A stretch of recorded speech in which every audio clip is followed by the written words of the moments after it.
you people watching right now, shout out to all the subscribers. Get me, shout out to the new subscribers. Get me, if you're new here, hit the subscribe button, turn on the post notifications. By the way, my name is Versatile, aka the Alkebulan Trust, the name you could trust when it comes to all things reactions, all right? So anything you request, if I can react to it, I shall and I will. Anyway, the link in the pinned comments will be in regards to a spa package. So, get me, if you need to give a gift to someone, whether it be Christmas, Valentine's, or whatever, put in the link is in the pinned comments. Go purchase that. But yeah, let's just get straight into what we're about to react to. In case you didn't know, my name is Versatile, aka the Alkebulan Trust. So yeah, let's just get straight into it. Yeah, who could be worse than Jeffrey Epstein? You know what I'm saying? And we'll get into the Jeffrey Epstein files another day, though. Don't get that twisted. So make sure you stay tuned. Yeah, we'll get into that. But for now, we gotta see what the Clive Davis situation is. Because I remember his name, yeah. His name. You can see, yeah. Hold on. His name in the middle, yeah. You got if you remove the C and remove the AVIS, remove that. Guess what? You get the word live, but spell it backwards because the guy is backwards. It's devil. Someone try to hijack my comment and put it in one of the comments before for something else. It doesn't even matter. It is what it is. If people see what I see, it is what it is. But let's go. Let's get into the first one. The many bodies of Clive Davis, coincidence or curse? Yeah? All right, let's go. And oh, by the way, shout out to, let me see the name of the channel. I need to double check. Life Lurker. Shout them out for creating this channel. All right, let's keep this moving. Let's go. Oh, yeah, for creating this content, shall I say, for me to react to.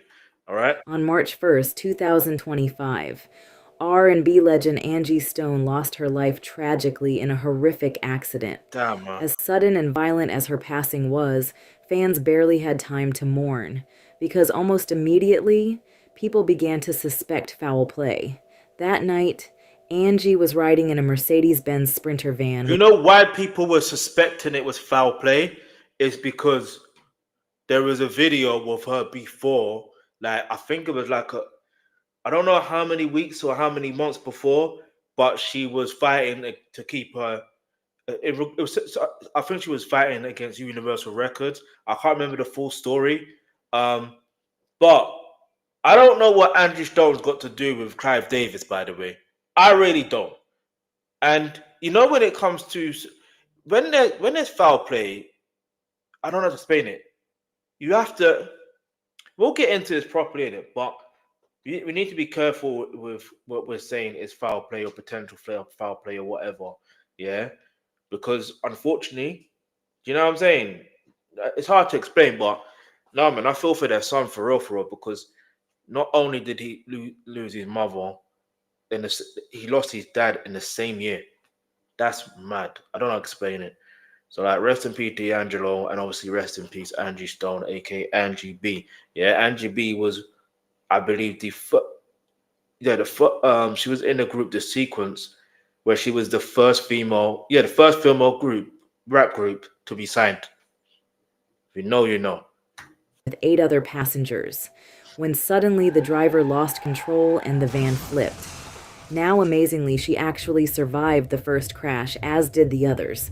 But while they were getting pulled out and rescued from the flipped van, Angie was still struggling to escape. And if fate couldn't be any crueler, suddenly a semi-truck hauling sugar slammed into the wreckage and Angie was thrown from the van. Damn. She was immediately pinned underneath the vehicle, and soon she died there. She was the only casualty out of 9 passengers. I didn't know that part. Now I can see why they would be suspicious. But hey, yo, let's go. And according to her children, who are now filing a lawsuit against the company, her passing was anything but peaceful, claiming that Angie consciously suffered in those final moments, trapped, crushed, still alive. Children? How many children did she have? Hold on. This is tripping me out. Hang on. How many children did she have? Let me see something.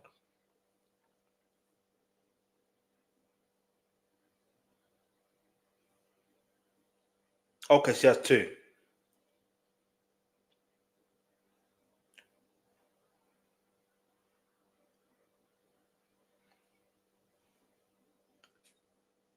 Let me see something, because this is tripping me out. I don't know if she.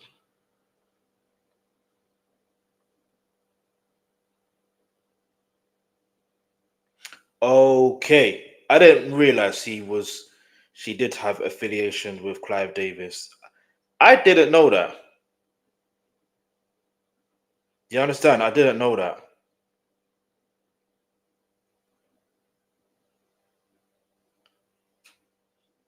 Give me a second. I had to change something real quick. I'll do it later. I'm just seeing something that doesn't make sense on my thing. Anyway. But unable to get free. On its own, this situation was already horrific. But what made people's antennas rise wasn't just her death, but the timing. You see, just 2 months earlier, Angie Stone had declared war on the music industry. She recorded multiple videos accusing labels of stealing her royalties for decades. She said she should have been retired 20 years ago, and now that she saw what she was owed, she was going to sue. Then weeks later, she was gone. Almost immediately, everyone began to eye Clive Davis for this tragedy, accusing her death of being a setup. And then people remembered, if this is in fact true, then Angie wasn't the first. Others began stating how other artists of his also had tragic fates. True. Soon it started to look like Clive was involved, even inadvertently so. At first look, one may think it's... Why did they show Diddy? Why did they show Diddy? Like, Diddy's gone to jail, rightfully so. And yeah, but anyway, I don't know why they showed Diddy. But wait, Prince was aligned with Clive Davis as well. I didn't know that. There's a lot of things I don't know, I'll be honest. But Clive Davis... Anyway. To say this, but after seeing the many bodies accumulating, one by one, artists who worked with Clive Davis ended up in tragedy. And one may start to wonder, is there actually a Clive Davis curse? Clive Davis curse. Clive Davis curse or Clive Davis... Well, you know what? In this case, you can't call it curse because it's much like what's his name? Like Drake, for example, when he placed a bet on a team for them to win, the opposition often more than not they win. So if you want to place a bet and you want to win money, I place a bet on the opposition of what Drake is placing a bet against. And 9 out of 10 times you shall win. Do you know what I mean? Any team, wait a minute. The season's not over yet. I'm just thinking about the team I support. Because it's like anytime he associates with an athlete or a team, or do you know what I mean? Or sports team, they end up doing bad. Look at the Toronto Raptors. As soon as they were doing fine against LA Dodgers, yeah, they were doing fine. They were just on the verge of creating history until the Drake curse. But nah, for real, let's just continue. I'm intrigued to know where this is heading towards. All right, because I know of other things, but I didn't think I didn't know it would be this.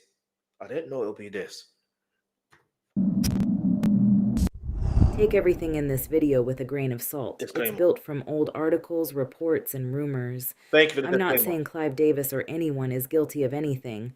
I'm just taking everything that I've heard and read and giving it to you in story form.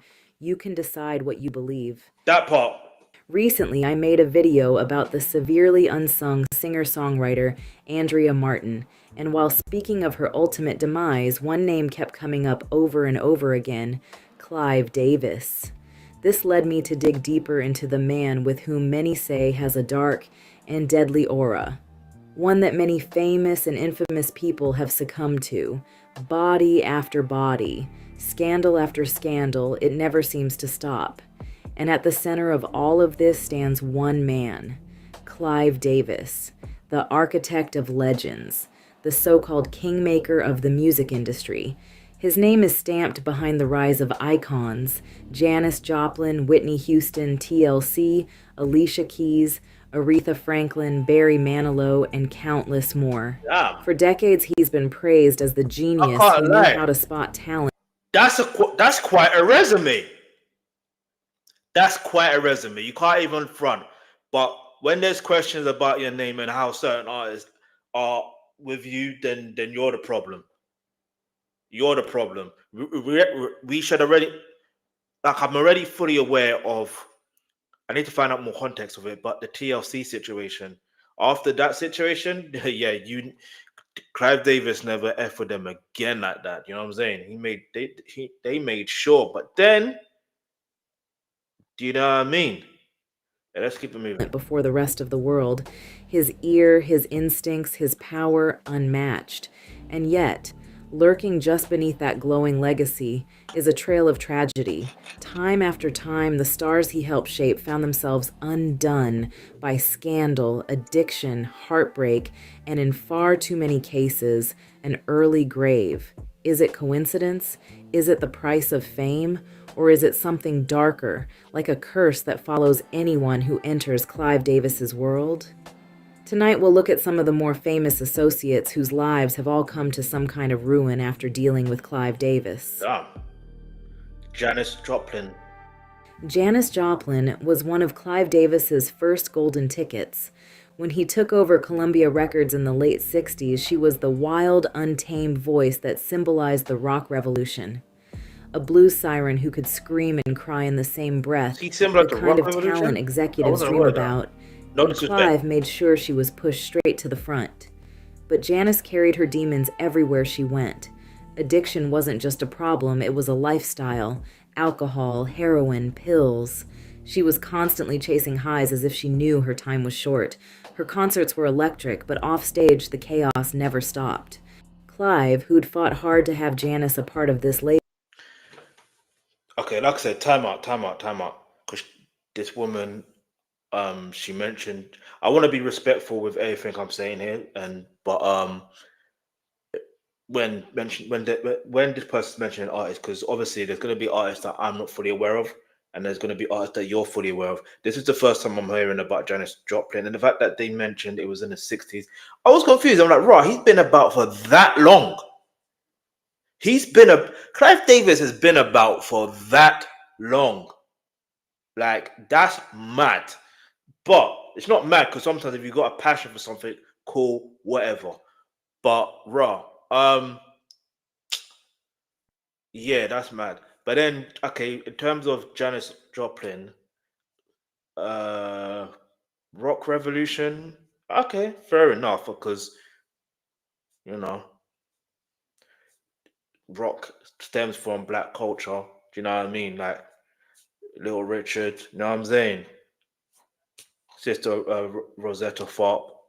Do you know what I mean? These people there, they're the pioneers. Like, so it'll be interesting to know the actual timeline. But I wonder if Beyonce, for example, if she is doing uh Act Three and it is to do with country music, would she also pay her respects to Janis Joplin as well?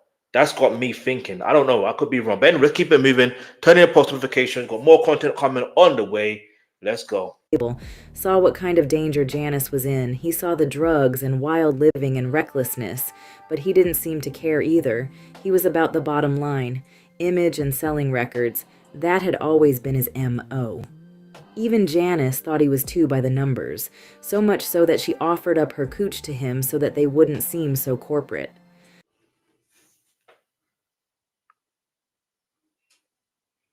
Hey yo, that I never expected, alright? She offered up her coochie to him. She said cooch, but we know cooch. You know what I'm saying? Alright, cool. Is what it is. It happens. And this is what's so mad interesting when you deep it. The parallels, yeah? Not to say that Cassie was into narcotics and alcoholic behavior before she met Diddy, because that was not the case, yeah? But I don't know what the age difference is. Yeah, I'm just saying that there's parallels. Let's keep it moving on. Clive Davis was aware of Janice's heavy drug use. Yet, despite the growing concern around her, the machine kept moving. The chaos wasn't treated as danger, it was marketed as authenticity, artistry. Every stumble, every haze folded neatly into the image of a wild rock star, as if her unraveling was just another performance. So getting her sober was not a priority. And then came October 4th, 1970. Janis Joplin was found dead in a hotel room in Los Angeles. Damn. And lying next to her body was a heroin needle, a pack of cigarettes, and a few pieces of change in her hand. She was just 27 years old. 27? She supposedly died from an overdose. But there are actually some conspiracies that question the official story. Her friends don't believe that she OD'd at all, and some fans believe that she was instead murdered. Damn. That the needle that was found next to her body was actually inserted into her arm after she'd already been quote-unquote offed. Why do they say this? Well, some point to missing details, unanswered questions, and the silence of those around her during her final hours. Damn. What makes that night even more unsettling is how alone she was. Janis made call after call to many people, friends and contacts, but no one answered. She went down in the hotel lobby seemingly looking for someone, waiting on someone who never came. While there, she seemed alone and down. She wasn't mobbed by fans for autographs or photos. No one bothered her. So she drifted back to her room 105. And the next time she left that room, it was zipped inside a body bag. The conspiracies and unanswered questions don't just end there, though. There's the story of her friend, Peggy Caserta, who truly believes that Janis didn't die by overdose at all. Peggy claimed something else happened in that hotel room, that Janis may have bled out from a broken nose and suffocated in her sleep. Huh? No one truly knows what happened that night or if any was involved. But what we do know is that another name was etched into what became known as the infamous 27 Club, the tragic roster of young artists who burned out at age 27 before their lives even truly began. And for us, looking back now, Janis Joplin was more than a rock casualty. She was the very first body in what we're calling the Clive Curse Club. She opened the door, she set the pattern.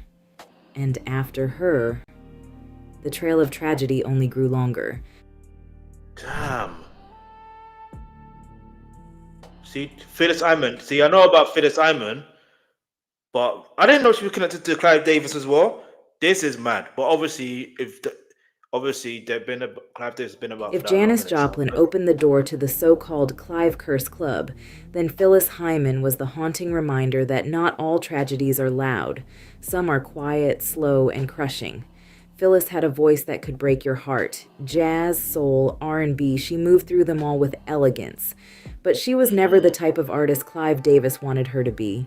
He pushed her to chase pop stardom, to become a crossover diva for white audiences. The mold Whitney Houston would later fit perfectly.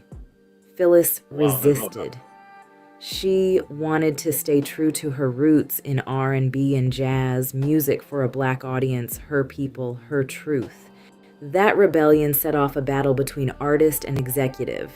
Phyllis did what she wanted while Clive pulled strings behind the scenes, making her career more difficult at every turn. Her final act of defiance? A nude magazine spread, a bold move that was both shocking and symbolic.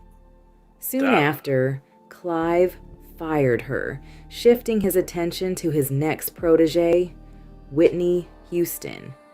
Meanwhile, Phyllis was still fighting her own demons: depression, addiction, multiple suicide attempts. She kept trying to break through, and in 1991 she had a brief resurgence with a major hit that gave her a moment in the sun. But it wasn't enough. The darkness never let go. On June 30th, 1995, just hours before she was set to perform at the Apollo Theater, Phyllis Hyman ended her life. She was only 45. Her death didn't just silence a powerful voice, it deepened the pattern, another star tied to Clive Davis. Bruh, this is so chilling. Like it's so chilling, bro. This is crazy. But then you know what I'm thinking here, like when how could he fire her?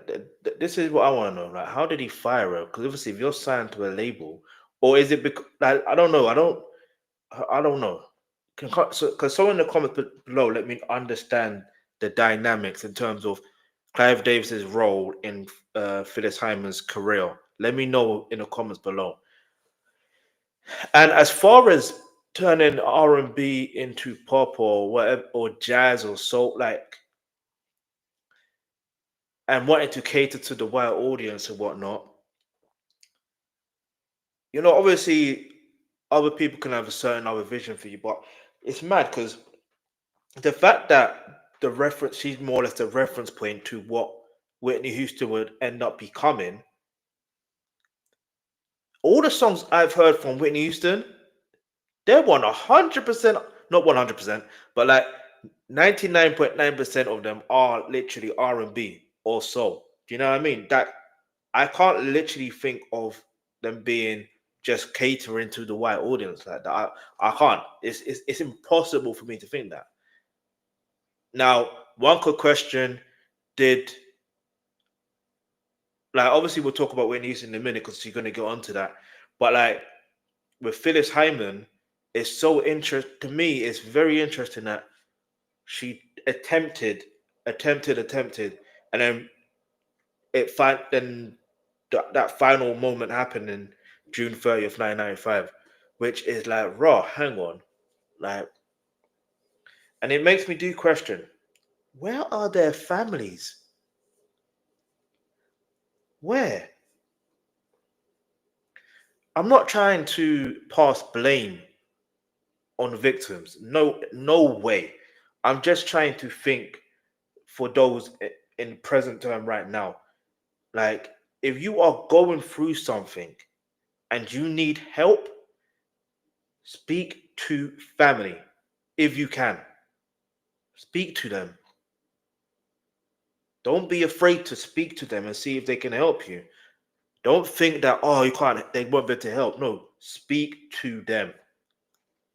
Do you know what I mean? Because you never know what they can do to genuinely help you get out of the situation you're in. Do you know what I mean? It's not all help has to be financial. Not, do you know what I mean? Sometimes it's just either a word of encouragement, and sometimes they're going to be words of encouragement of that you don't want to hear but need to hear during that time, and that could just spark the shift in you. It's like if you watch sports, it's like halftime team talk. Do you know what I mean? Like, but let's keep it moving. Let's go. But Another artist gone too soon. Another name etched into the Clive Curse Club.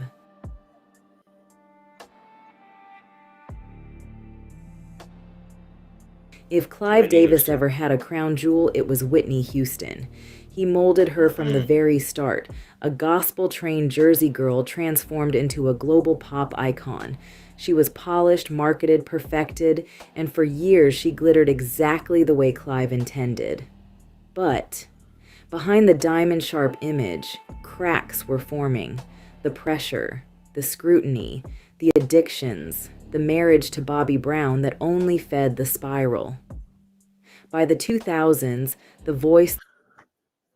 Stop that.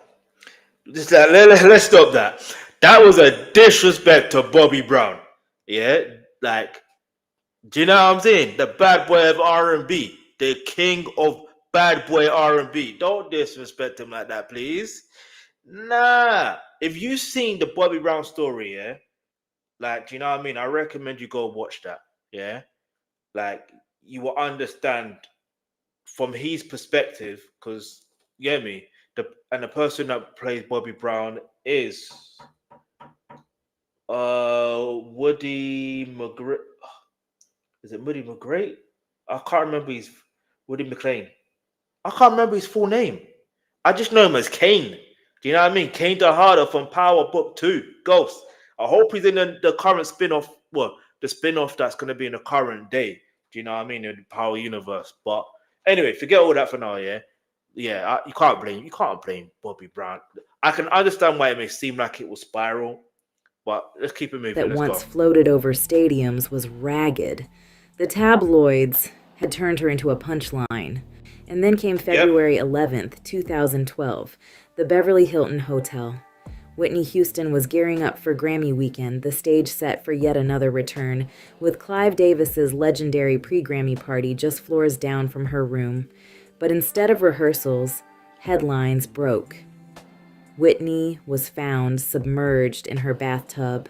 Her life ended at just 48 years old. Officially, they called it a drowning, tied to cocaine and heart disease. But unofficially, the story has never sat right. Because Clive Davis knew.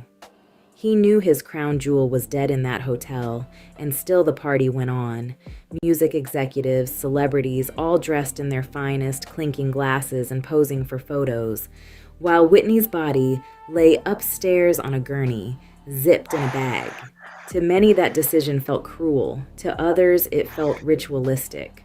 Whispers began almost immediately that Whitney's death wasn't just tragedy, it was sacrifice. That the timing, the place, the refusal to cancel, even as the world mourned, was too neat, too cold. A star, silenced, while the industry toasted above her corpse.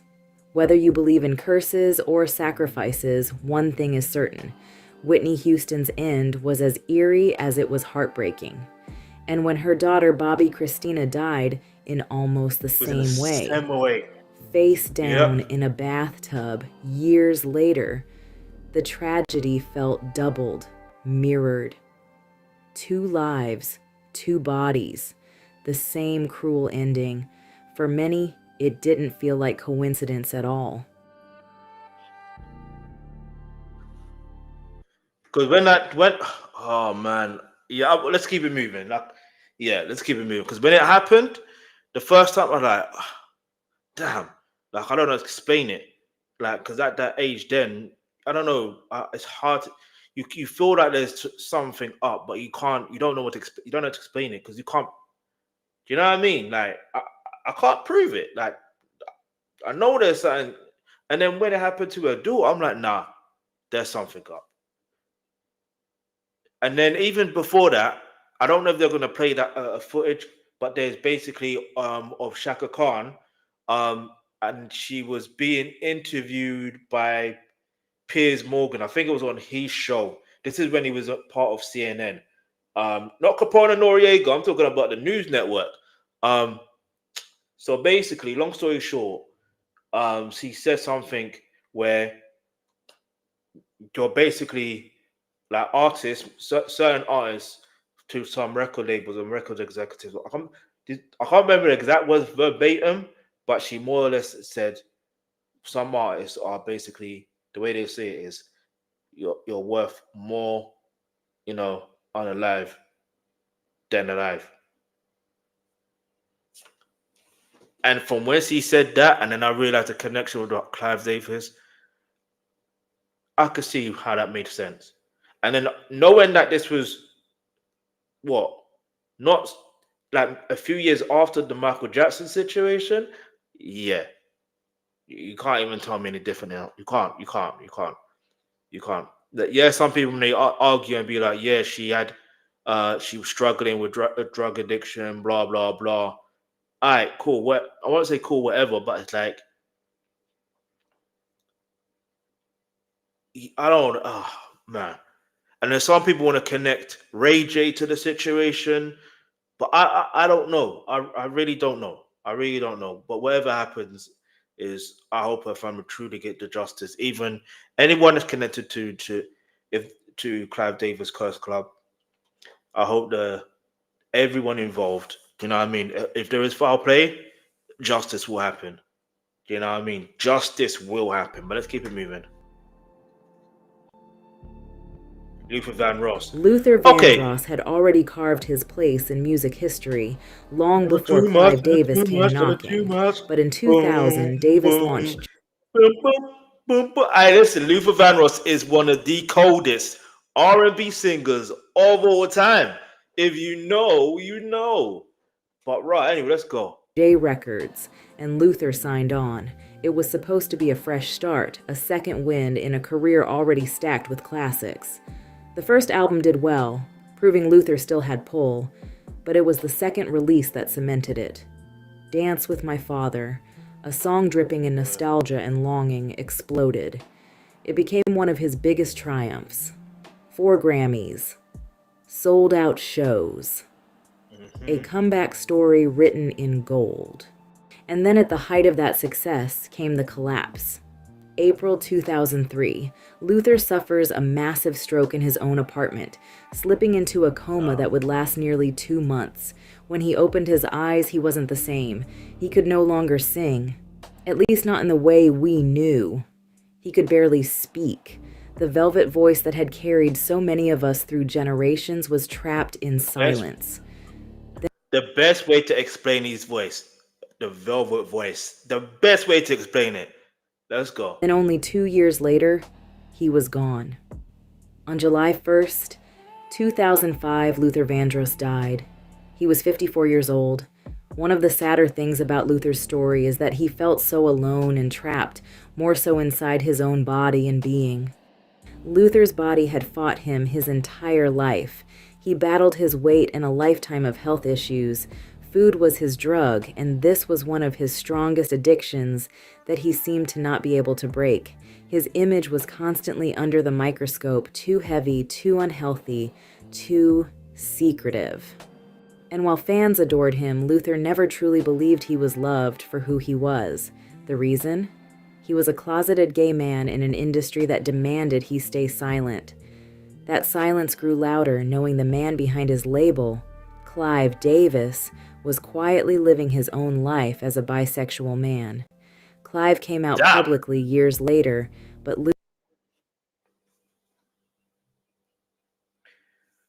Damn. I need to hear that out of Luther Vandross's own mouth, though. Because Aretha, I think Aretha, because those two were very close. And I believe she kind of outed him, but not outed him. I don't explain it. But it's mad because it don't really matter, really. You know what I'm saying? Because again, like I said, he's one of the greatest greatest voice of male R&B vocalists, like one of the greatest.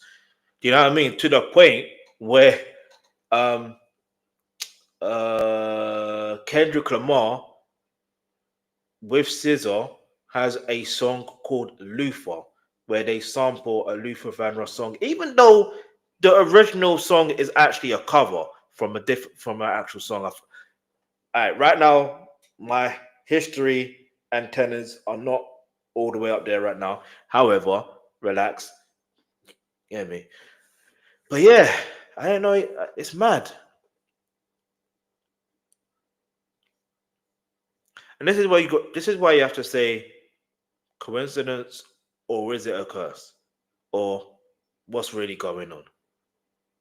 Because one could argue and say, okay, if it was a thing where they were battling the industry per se, and it was the case of fighting for the rights for their music, do you know what I mean? Fighting for their rights to be able to perform wherever, do you know what I mean? Like if it was them type of things, and it felt like they were getting blocked and stuff like that, like then yeah, you could argue that there's obviously there's a pattern there. Now we already know that with at least with Phyllis Hyman, they never suspected it was foul play, so that's. But you could still say because of the way she was mistreated, that led to her situation. Unfortunately, like one could argue that, right? With forgive me, I forgot her name. Is it Janice? Like with her, Janice Tropolis, like she, if I mispronounced, forgive me, innit? Like she, now you could argue and be like, yeah, that potentially is foul play. Yeah, Whitney Houston, we can potentially say that's foul play. Her daughter as well, again, foul play. So, and it's mad because I remember Bobby Christina, she was going after her her mother's publishing or estate, trying to control that or something of that nature. I can't remember the full story, but then yeah, it's just mad. It's mad. It's mad. Let's keep it moving though.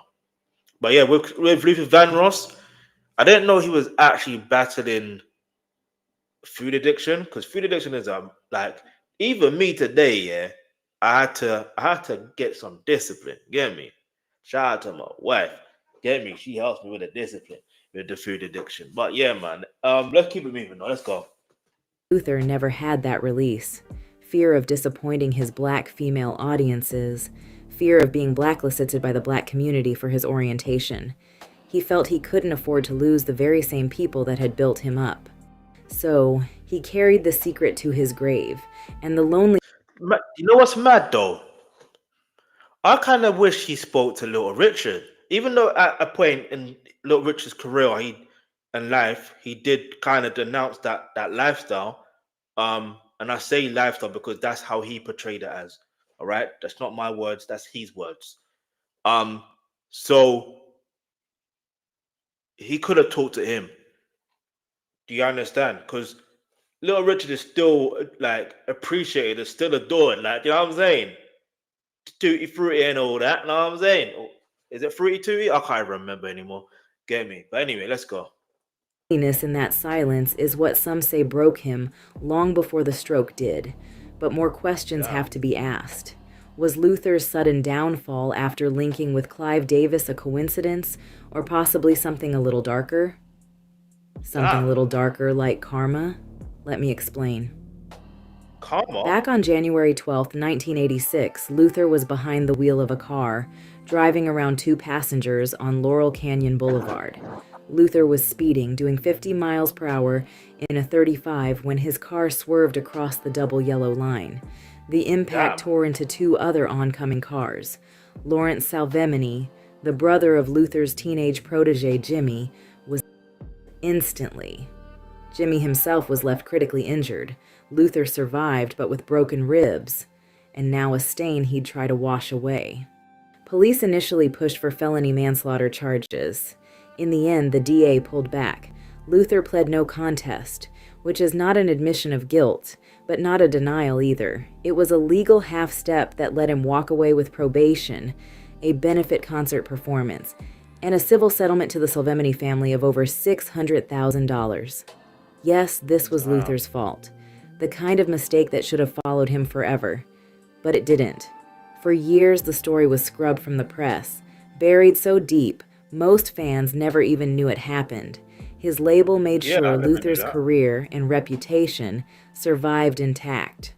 But secrets don't always stay buried, so when Luther signed with Clive Davis's J Records years later, the timing feels almost cryptic. His career revived, his biggest late-era hit in the world's hands, and then out of nowhere his body gave out. Whether it was Clive or karma, Luther's loss, after coming into contact with him, surely inducted him into the Clive Curse Club, and the bodies only continued. That's a little to call it karma is a little disrespectful in my humble opinion. And the only reason why I'm saying that is because, look, I know what the outcome was, yeah. But I'm gonna leave it alone. End of the day, if you want to call it karma, that's on you. Cool, whatever. Let's keep moving. Lisa Left Eye Lopez. Lisa Left Eye Lopez. Wait. Now, listen. I've seen the video where she was in Honduras. Yeah, she was in fact, let's keep it moving first, and then I'll say my piece. But I've seen the video when she was in Honduras. That's what I'm gonna say. Let's see what they've got to say. Was the wild spirit of TLC, the one Clive Davis pushed onto the world stage. Wild, right? But behind the platinum albums, her life read like a series of omens. The tragedies began in 1993, While visiting family, Lisa parked a BMW on a steep hill. The car rolled backward, throwing her cousin Tangi Foreman and her baby, Jose. The infant didn't survive. Damn. Lisa never spoke about it publicly, but it haunted her. Then in 1997, another blow. Her stepbrother Perone joined her for a day at Lake Lanier, the Georgia lake notorious for its drownings and ghost stories. Lisa had suggested they go jet skiing. Perone fell off without a life vest, and his body was missing for 3 days before being recovered. Lisa tattooed his name on her arm as a permanent memorial. By 2002, she was in Honduras, trying to heal through a spiritual retreat, but fate struck again. While driving a van, she hit and killed a 10-year-old boy. Heartbroken, she paid for his funeral and admitted to friends that she felt cursed, as if death itself was chasing her. And weeks later, it caught her. On April 25, 2002, Lisa's SUV flipped on a Honduran road. She was thrown from the vehicle and killed instantly. Out of everyone inside, she was the only casualty. 4 tragedies, 4 lives, and in the end, her own. When you lay it all out, it feels less like coincidence and more like a curse written in advance.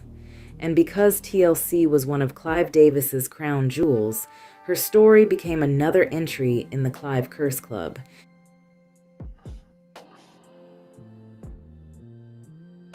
Wait.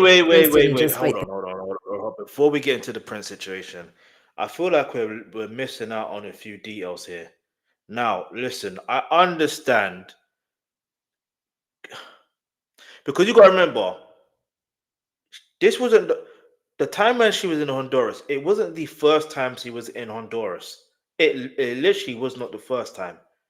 She'd been there like several times, and she was actually visiting Dr. Sabi. Yeah. Now, here's the thing.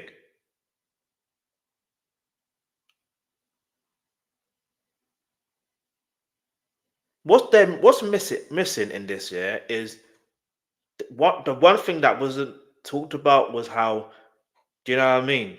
TLC, well, especially Left Eye at an award show, like she let it rip. She said, you know what? Let me Beyblade this thing.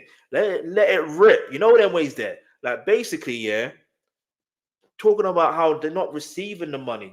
We're selling all these records, but we're not receiving that money. They even broke it down.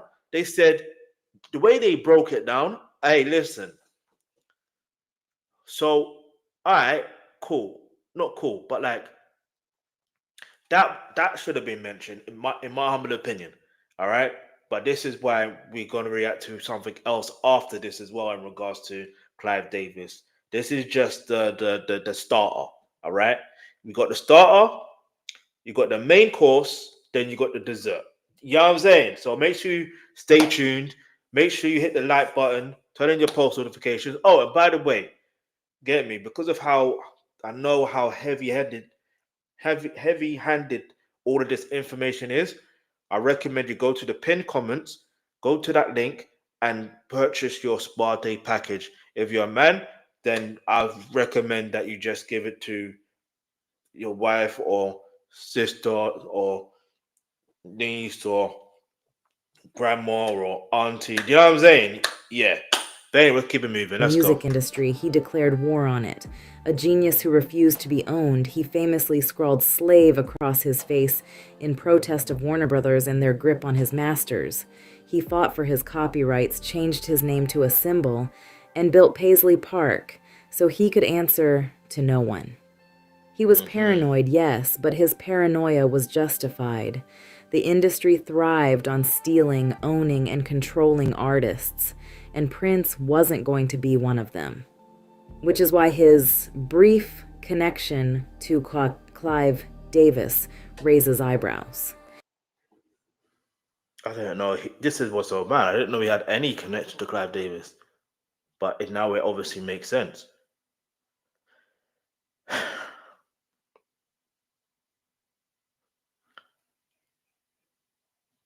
But anyway, let's keep it moving. In 1999, Prince signed a short-term deal with Arista Records, run by Clive. Rave Unto The Joy Fantastic was marketed under Clive's watch, but Prince didn't hand himself over the way other artists did. He made it clear it was a personal agreement with Clive, not a contract with the label itself. And still, the partnership collapsed within a year. To outsiders, it looked like another failed Prince experiment. But behind the scenes, those who knew him say the friction was real. Clive Davis was used to being in control. I'm sorry. When she said it looked like another failed Prince experiment, yeah, I don't want nobody to ever compare Prince to Michael Jackson again. Okay, don't do that. Hey yo, nah, for real. Nah, Prince is a cold artist though, but nah, for real. Like, yeah, don't, yeah, because Michael Jackson, all of these albums there, like you can't even question them. You genuinely can't question if any of these albums are awful or they're an experiment where it sounds like it's an experiment. You know what I mean? Even Thriller, technically and sonically, it was really an experiment when you deep it, but it was done to the point where naturally, if you are a rock fan, you're gonna like this album. You're gonna like this album. You're gonna like these songs. You know what I mean? If you're an R&B fan, you're gonna like these songs. If you're a pop fan, you're gonna like these. That's why he's the king of pop and rock and roll. Yeah, get me? No. The full name is King of Pop, King of R&B. No, King of Rock and Roll. No, the King of R&B, rock and roll, and pop. I think that's the full name of it. But anyway, let's keep it moving. Let's go. Prince was allergic to control, the mogul and the rebel, oil and water. Some even wonder if stepping into Clive's orbit, even briefly, sealed Prince's fate. Because Prince wasn't just battling Warner Brothers for his masters, he was battling the entire industry. He wanted ownership of his catalog, independence from the system, and freedom from the corporate grip that had crushed so many others. But that fight meant crossing paths with Clive Davis, a man who had his fingerprints on almost every corner of the business, a man who didn't like to lose. Great businessmen never forget, and Clive Davis was the greatest of them all, which makes what happened next feel all the more unsettling. April 21st, 2016, Prince was found alone in an elevator at Paisley Park. The official report called it an accidental fentanyl overdose, but the questions haven't stopped. How does a man so famous with his health, so careful about his body, end up with counterfeit pills strong enough to kill him instantly? True. Why did it happen just as he was planning to meet doctors for help? Why alone in the elevator, stuck between floors, as if caught between two worlds? Prince spent his whole life fighting to escape the system, and yet, in the end, he died like so many others tied to Clive Davis. Too soon, too strange, and too convenient to ever feel like coincidence. And in addition, just want to add, they also tried to say that he didn't have a will. And that's what's so mad to me. I'm like, how do you think someone like Prince, yeah? Yes, we can clown and joke and be like, oh, he's not better than Michael Jackson, or he is better than Michael. Yeah, we can have these debates and stuff like that. You can say, oh, he's better than Michael Jackson because he plays all these instruments. And you know what I mean? We can have this debate, which is fine. But the question does remain. As smart and as intelligent as he is, you know what I mean? Like, you're telling me he didn't have a will? That doesn't add up. That doesn't ever make any sense.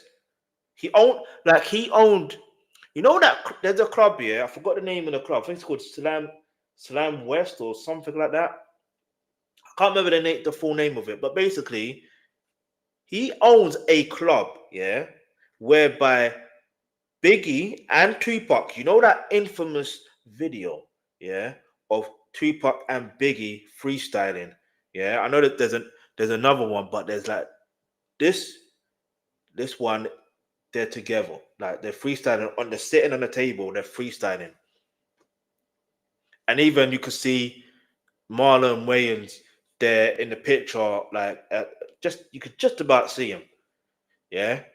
The point I'm trying to make is that was at Prince's club. The club he owned, the venue he owned, and you're telling me he doesn't have a will. You're chatting rubbish. You are chatting rubbish. But anyway, let's keep it moving. P. Diddy. Okay, no. Clive Davis gave Okay.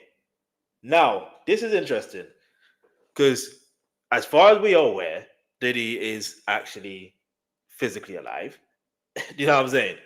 And he's in jail right now. He's serving like 50 months, if that. And he's got more pending charges that potentially may happen in terms of, like, we don't know. But as far as what I reacted to in regards to Tista Tells, there was a pending trial. There's something else I'm going to need to react to as well. If I can get round to it today, I will. But anyway, look. Yeah, let's just keep it moving. Let's see what happens. Because, yeah. Sean Puff Daddy Combs his shot through Arista Records in the early 90s. It seemed like the perfect partnership. Clive had the machine, Puff had the ambition. Together they built Bad Boy Records into a dynasty. But from the very beginning, blood was on its hands. On December 28, 1991, long before Bad Boy dominated the charts, Puff was the promoter of a celebrity charity basketball game. And this is long before he met up with Clive Davis, by the way. I think he may have met with Clive Davis prior in like certain events, but I just want to clarify for timeline because it is, do you know what I mean? The Bad Boy label, I believe, started in, I believe it was August of 1993, if memory serves me correct. Yeah. So just for timeline purposes, we need to put that into perspective. City College in Harlem. The venue was oversold. Thousands more tried to get inside than it could hold, and chaos erupted. Doors jammed, crowds surged, and panic set in. By the time it was over, 9 young people were crushed to death, and 29 more were injured. A mayoral report later blamed Combs, among others, for poor planning, but his career kept moving forward, the tragedy quickly buried. Then came the official Bad Boy era, and with it, a trail of bodies. The notorious B.I.G. murdered in 1997, still unsolved. Craig Mack, Bad Boy. See, this is why they're missing out on other key information. Now, this is what's mad. Diddy has his own separate situation. He's got his own curse or coincidence situation going on, yeah? And separate to Clive Davis. Do you understand? So yeah, I don't know. How would you put it? Leave your answer in the comment section below. Because let's think about other artists or other people that have created a label under the tutelage of Clive Davis. Has similar fates happened? Let me know in the comments below, because now I'm really interested. Like, I want to know. I genuinely want to know. But let's keep it moving. Boy's first hitmaker, dead of heart failure at 46. Black Rob, gone in 2021 after years of illness and poverty. G. Depp, sentenced to prison after confessing to a decades-old murder. And the scandals didn't stop. In 1999, Puff and Jennifer Lopez were at Club New York when gunfire erupted. 3 people were injured. Puff walked away, but rapper Shine took the fall, sentenced to a decade in prison. There you go. We need to stop this. I have to react to Natanya Rubin's interview because every time I react to something, there's someone else that's going to say, Shine took the fall. Shine took the fall. No. Shine did not take the fall, all right? He also pulled out a weapon and also fired. Do you understand? Him and Sean Combs. It just so happened that Sean Combs' shot hit Natanya Rubin and his shot hit someone else. But it makes it seem like, because even I at one point thought, raw, Shine took the fall. Like, that's mad. But then you know when you learn of information, you're like, "Raw, okay, now it makes sense." So I was reacting to Nathaniel Rubens, not reacting. I listened to and watched her interview. I watched two of her interviews, two of her interviews, and she hasn't changed one thing that was said. Not one thing. There's only an additional thing that I possibly didn't hear, or she extended it a bit further, or maybe it's because of the line of questioning that in the second interview that I watched with Tisa Charles, she basically asked it in a way where she was more open, if that makes sense, to speak outwardly properly. It's hard to explain, and also you got to bear in mind timeline as well. I think that time, I think the first time, I don't think Diddy was arrested at one point. I can't remember, but I know. Anyway, let's keep it moving. Let's go. Let's go. Let's go. His career destroyed before it even began. Now, decades later, Sean Diddy Combs himself is behind bars facing lawsuits, federal raids, and explosive accusations of abuse. Cassie, his longtime partner, accused him of years of physical and sexual violence. Since then, more women and men have stepped forward with similar claims. And then there are the rumors. Damn. For years, people in and around the Hey, yo, I need fifth year. In fact, no, forget that. I need Rick Ross. I need Officer Ricky to go at 50. I want it. I want 50 to post this picture. I genuinely want him to post this picture. I genuinely do. Because that's not AI. Best believe that's not AI. It's not. Because I've seen that before the existence of AI. Well, in the public mainstream, whatever. Like I've seen this before. That's mad. I mean, each to their own, isn't it? If whatever floats the boat, I guess. You know what I mean? industry have whispered that Diddy's sexuality was a weapon, that behind the scenes he manipulated, coerced, and used it to control others. Some connect that back to Clive Davis himself. Yep. Clive publicly came out as bisexual later in life, but gossip says he showed Diddy how power and sexuality could be twisted, how intimacy could be abused to keep people in line. The darkest speculation? That Diddy's meteoric rise came at a price. That to get his shot, he had to give himself to Clive. And once he reached the top, he allegedly turned that same playbook onto others, leaving behind a trail of victims, male. That's mad. That's mad. That's mad. That's mad. That's mad. Do you know what? Yeah. You know, with conspiracy theories, I've often heard conspiracy theories like that, and then it's like sometimes you just the older I got, I just thought I just brushed it off. Whatever happens, happens in it. And then because you can be successful without doing all that nonsense. I'm not saying that you can't now, but you still can be successful without doing that. What I'm trying to say is, you see, with this whole situation, what I'm trying to figure out, yeah, is you see with Clive Davis, the Gene Deal, and he said as he saw this with his own two eyes.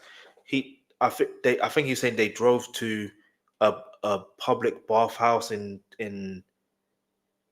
I can't remember where it was, but basically Clive Davis was there, and do you know what I mean? I can't remember the full thing, but basically it was where, do you know what I mean? Certain a man and a man. Do you know what I'm saying? Yeah. And yeah, I don't want to say too much because I can't. I need to find that interview. Do you know what I mean? But he did go into details about it, and I'm like, raw. It makes sense. And the fact that something could have happened to Usher, I don't know. I can't say. I don't know if Usher was to one day come out and tell what his full story of what happened. Do you know what I mean? He can. Do you know what I mean? Um, then there's Justin Bieber. If he wants to come out and say if something happened, then he can. But obviously, Justin Bieber's come out and said nothing's happened, so we just have to accept that. Yeah, and Usher really hasn't said anything that's happened. But here's the problem: there's a video where uh, Kevin Hart was live, and yeah, Diddy said something about Usher, and when Usher was there saying how they used to wake up wrestling in the morning, trying to wake up together, wrestling in the morning for food for that cereal. So when you think about that, just saying, you know what I'm saying? Just saying. Let's go. And female alike. None of it is proven, but the timing, the scandals, and the endless pattern of destruction make the rumors hard to shake. Bad Boy looked like a kingdom of wealth and success. Now it looks more like a graveyard, born under Clive Davis's No, wait. No, to be honest, after 2000, if you're from the hip hop culture, after a certain era, you would realize, yeah, that is a graveyard. After a certain time. Umbrella, it became yet another empire destroyed, and Diddy himself, just one more name pulled into the Clive Curse Club. Nah. Not calling that. I can't say that. I can't say pulled into the Clive Curse Club. Do you know why? Because before this guy, before Diddy interacted with Clive Davis, what do you think? Like, this is why I'm so glad the Sean Combs the Reckoning documentary was released, yeah? Because you have to understand the timeline, yeah? The timeline is, you have to think, is this guy, like, has he been doing certain things at a certain age? And how long has he been getting away with certain things for him to feel that powerful, to feel like he can get away with certain things? Do you understand? Because that's how behavioral patterns work. Is you do something, and the more you do with it, and you don't see you don't see any negative consequences to you, then naturally you're just going to continue to do the same thing over and over and over again. That's just, do you see what I'm trying to say? So that's before he met up with Clive Davis. So now, obviously, with meeting up with Clive Davis, it 10x's everything. Do you understand? Do you know what I mean? It's like he was a student, and now, yeah. So I wouldn't even say he's part of the Clive Curse Club. He has his own Curse Club.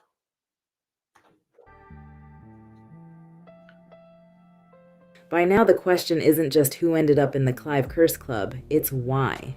Why does his name keep circling these tragedies? Why is he always the one people blame? Part of it comes down to power.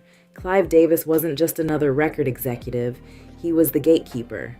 His approval could make you a star. His rejection could end you before you began. When one man holds that much control, people start to believe he's pulling strings even when he isn't. If you fall, and his name is anywhere in your story, suspicion automatically shifts his way. Then there's the secrecy. For decades, Clive's personal life was an enigma. The public saw the polished mogul, but not the man behind the curtain. Only late in life did he come out as bisexual after years of silence. That secrecy feeds the imagination. If he could hide something so central to who he was, what else could he hide?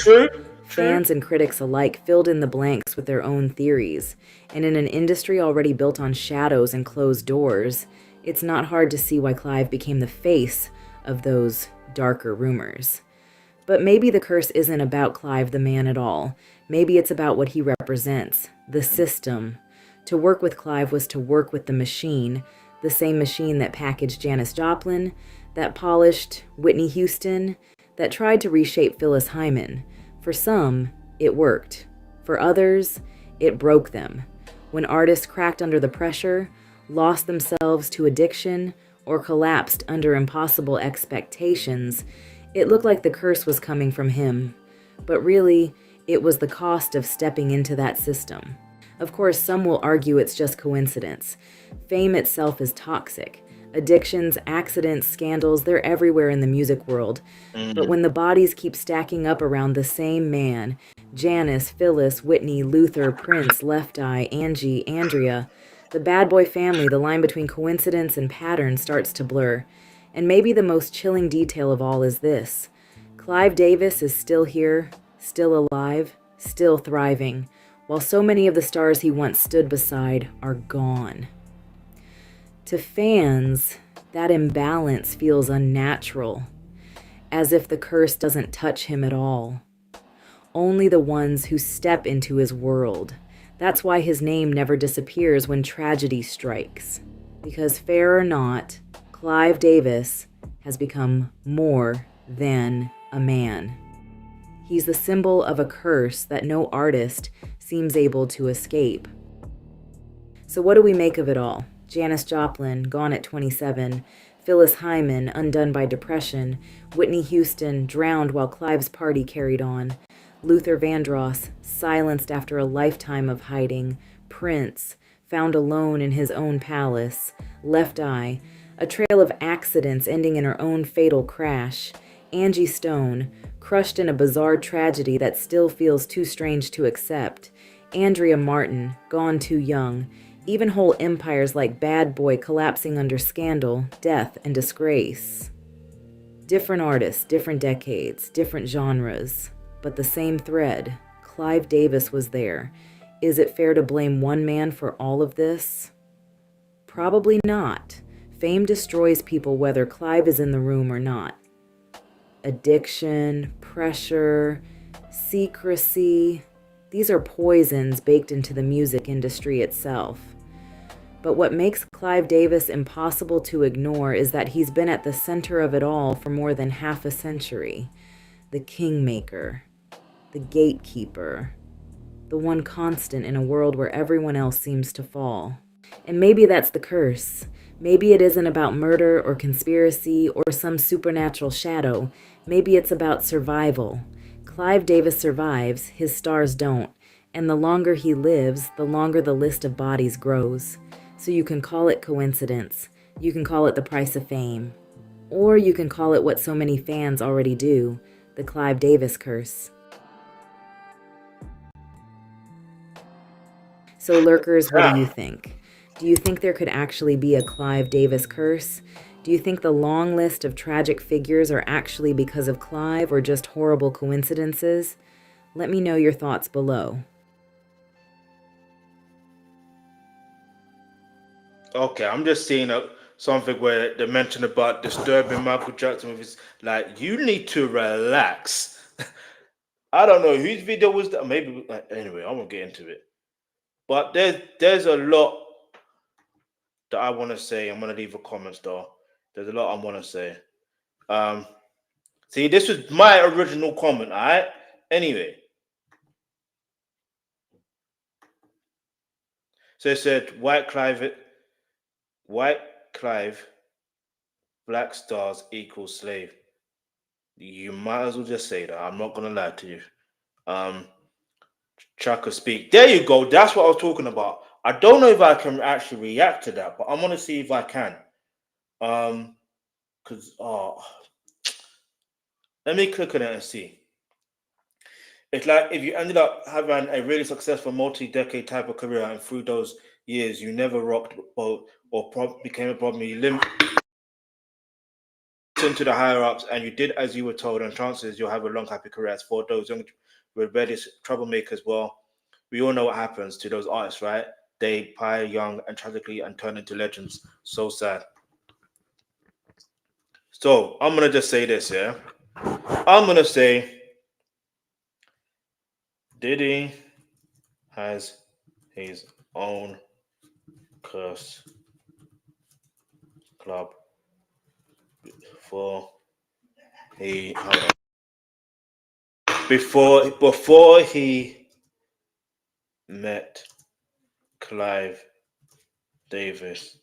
So he is Clive Davis, but there is a high chance that Clive Davis taught him a lot. But the good thing is, and there is a good thing, is that there is a great reset happening. Not just in the music industry, but combustible industry, but also society as a whole. So justice is coming for all victims, and all truths will be revealed. Actually, I'm just feel like that because it's like I'm writing too much. Do you know what I mean? But let me know what your thoughts are in the comments below. Listen, this is very heavy-handed, so I'm gonna recommend you go to a link in the description box below and go to the pinned comments, and what you'll see is a spa package. Now listen, purchase that. Yes, I get paid a small commission, but if you're a woman, that's for you. Like, that's for women. That's what I'm saying. But if you're a man watching this, listen, you can buy it and buy it as a gift for a woman, like your wife, your mom, your sisters, your niece. Do you know what I'm saying? Like them type of vibes. So, but anyway, let's keep it moving though. It's mad. I'm gonna see if I can find that. I'm gonna see if I can find it. So, Shaka Khan,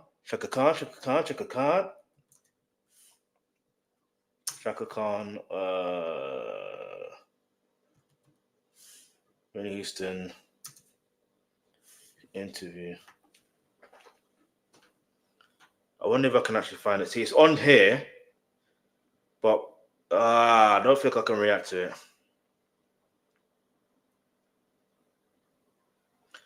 Maybe I can actually, yeah, let me do it this way. I don't think I can. I've got to be careful. Because, there you go. Anyway. Angry about what's happened here. The blame game has begun. A lot of people want to blame Bobby Brown. A lot of people want to blame the music business. A lot of people want to blame everyone. What do you think? Well, it's all of the above and a whole lot more, but it boils down to you.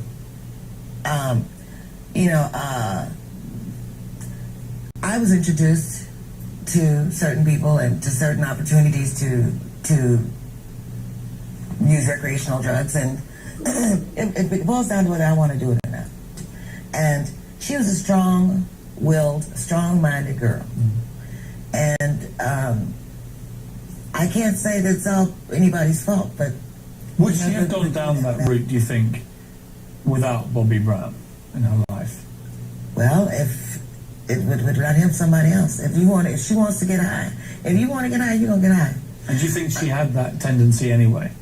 I think that we all, as artists, because we're highly sensitive people, and this machine around us, this so-called music industry, is such a demonic thing.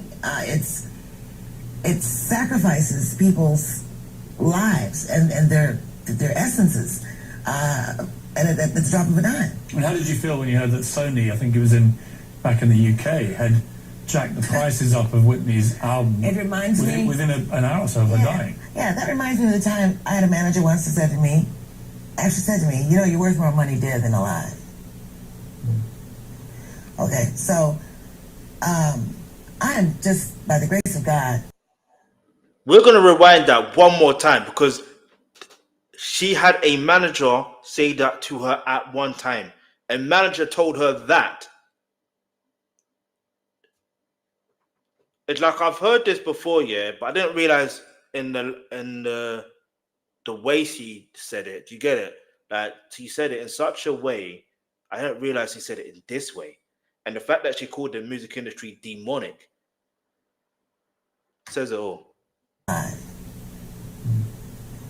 Okay, so at the drop of a dime. And how did you feel when you heard that Sony, I think it was back in the UK, had jacked the prices up of Whitney's album? It reminds me within an hour or so of her dying. Yeah, that reminds me of the time I had a manager once that said to me, you know, you're worth more money dead than alive.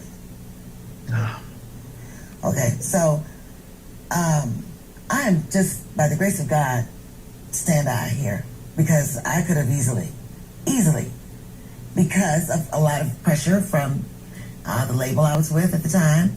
I went through a really, really rough time where I didn't want to go outside, didn't want to be seen, didn't want to be around. I really didn't. Let me ask you a specific question. It's mad. I'm telling you, it's mad. All right, this we're going to have to react to another time because it's more than I actually thought. It's mad.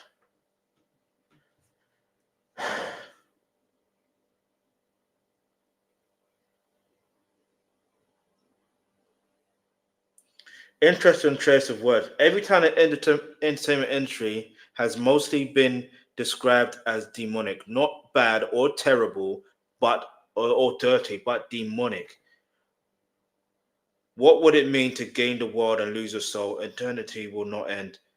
I think what would it mean to gain the world and lose your soul? I think that's a quote from Bob Marley, if I remember.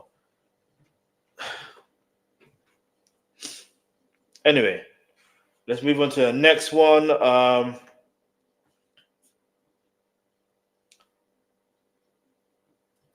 Hold on, let me find it properly.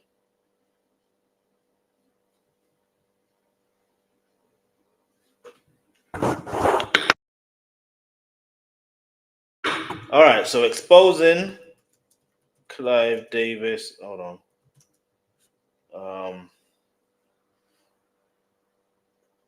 The mastermind. Okay. The mastermind behind.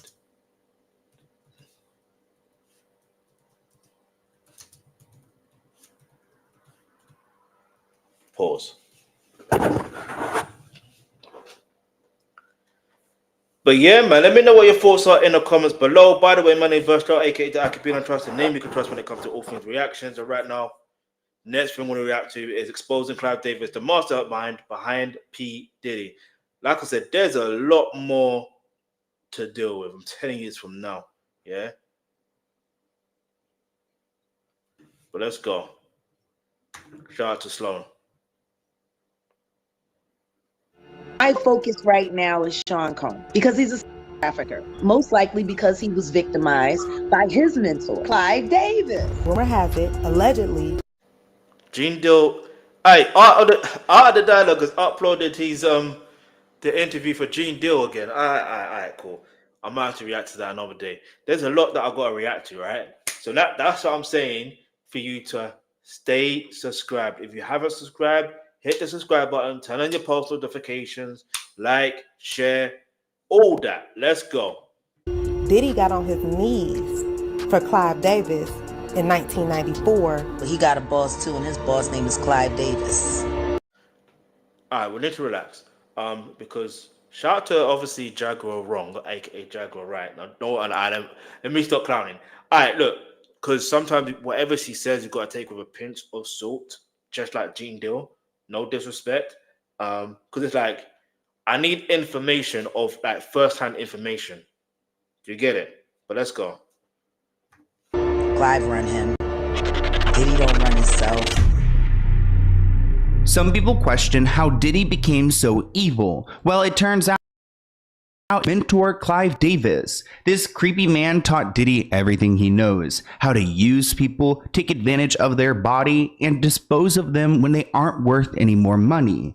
Clive Davis is a sick man, and we are exposing him in this video, so let's get into it.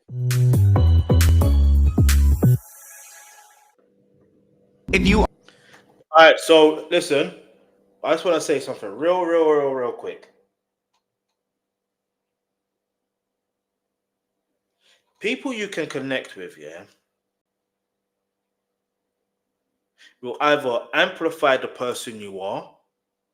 In fact, no, they will amplify the person you are because it just depends on the whole situation. I don't think there's no one that can make you turn out to be a certain way. Anyway, you know what I mean? Like, if you are innate evil and demonic, that's who you are. You know what I'm saying? You know what I'm saying? Because like I said, the Howard University situation, that was more telling than anything else. The fact that he was able to do that and get away with that. In fact, even before then, I think it was before then or straight after, I can't remember, but he hit his mom. If you can hit your own mom, yeah, a woman that gave birth to you, And even if the woman didn't give birth to you, she helped raise you, and you want to hit her, that means you feel like you can get away with anything.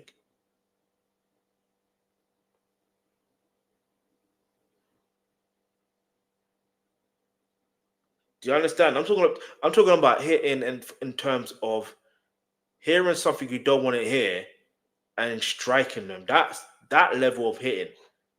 Being that, do you understand? So when you hear of stories like that, then you can understand this is way before meeting Clive Davis. Now, one could argue everything else that leads up to it in terms of when do you know what I'm saying? You can argue that he added, then fair enough. But let's keep this Aren't moving on. subscribed to the Let's Get Into It podcast, then you're only getting half the tea. For longer videos, deep dives, and of course, more of me, subscribe to the Let's Get Into It podcast listed in the description below. We're going to be talking about a controversial man who has caused a lot of chaos in the music industry. His name is Clive Davis, and a lot of you have requested that I take a deep dive into what he's been accused of. Now, Clive Davis is an American record producer and music executive. He's an older man. He was born in the 30s, actually 1932. Clive has had a significant impact on the music industry, having worked with numerous iconic artists and being responsible for signing many landmark musicians. He's won 5 Grammys, he's been inducted into the Rock and Roll Hall of Fame, so he's been around. In 2013, Clive actually came out as bisexual. At this point, he was 80 years old, and he revealed this in his memoir. And you know, there's not a lot of people in 2013 who's just really coming out, and then we've got this 80-year-old guy who's been around a ton of musicians who now announces he's been in a long-term relationship with a man, which I'm all about. In your book, you reveal that you are bisexual. Why did you wait so long, Clive, to make that public? I was only turning to bisexuality after my second marriage failed. When the marriage failed in the mid-'80s, I opened myself up to the possibility that I could have a relationship with a man, as well as the 2 that I had with a woman. Now, there's a connection between Diddy and Clive. Back when Diddy was young, he was a vodka promoter. He really didn't have much of a career happening, but he wanted to start a record label. When he met Clive, Clive was rather established. So, wait, what did you just say? Hold on. He was a vodka promoter. He really didn't have much of a up to the possibility that I could have a relationship with a man, as well as the 2 that I had with a woman. Now, there's a connection between Diddy and Clive. Back when Diddy was young, he was a vodka promoter. He really didn't have much of a... Wait, what promo? No. I need to hear what this guy is saying, because I don't understand. I opened myself up to the possibility that I could have a relationship with a man, as well as the 2 that I had with a woman. Now, there's a connection between Diddy and Clive. Back when Diddy was young, he was a vodka promoter. He really didn't have much of a career happening, but All right, timeline. Let's deal with facts. Because as much as I disdain Diddy, we have to still deal with facts. The fact is, prior to meeting Clive Davis, he was working for Uptown Records. Yeah, he was under the tutelage of Andre Harrell, and so that is key information, because you have to understand he also lived with Andre Harrell at one point in his life, like prior to, you know, the meeting with Clive Davis, and prior to the start of Bad Boy Entertainment.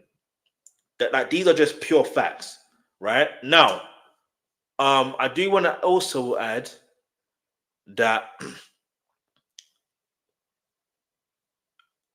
it's not like he didn't have a career. He actually had a career.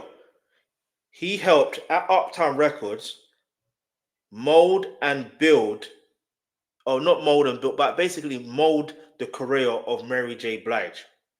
Yeah.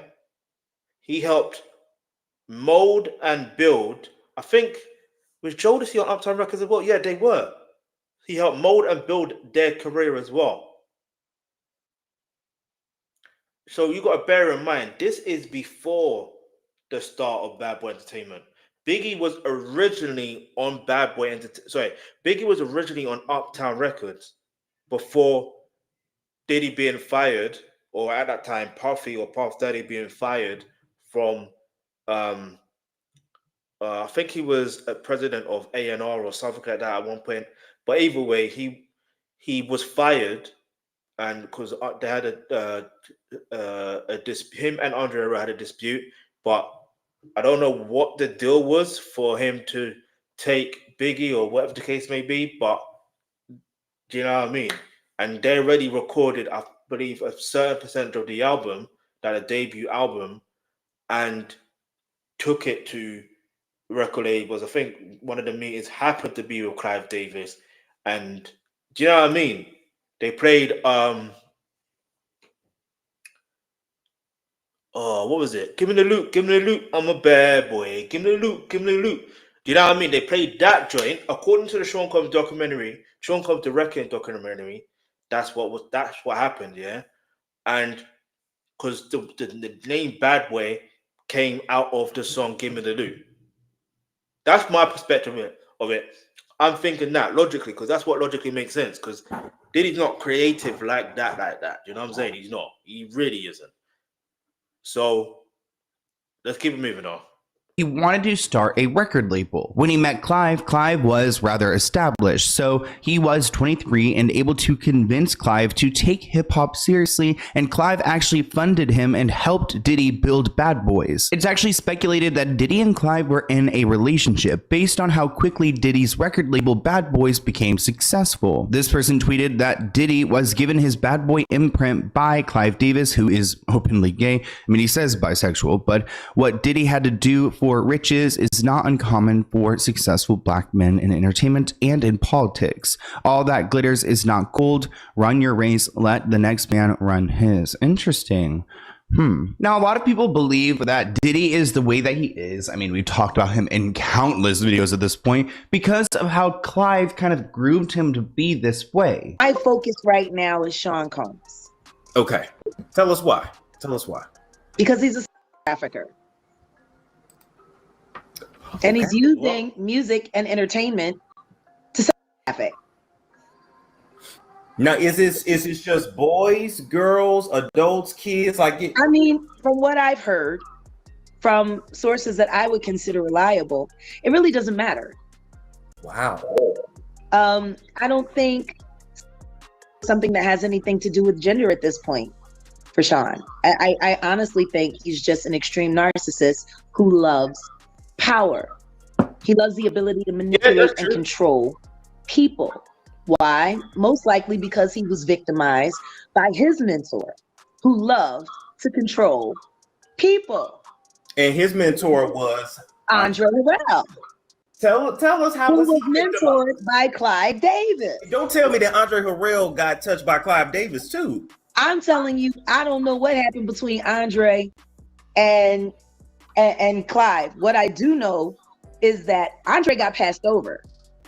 Like, how do you go from being the president of Uptown and losing your entire company to your intern?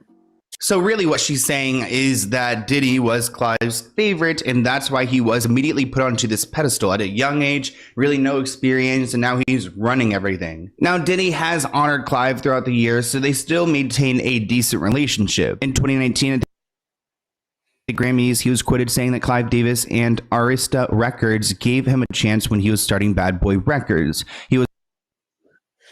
Time out. So hear me out, yeah? That's why I say you got to take what Jaguar Wright is saying with a pinch of salt. But what she did say, what I truly do believe, is he is a narcissist that, you know, likes power and control, whatever the case may be.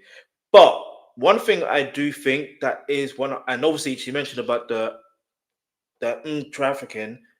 Well, what is he convicted of? There you go.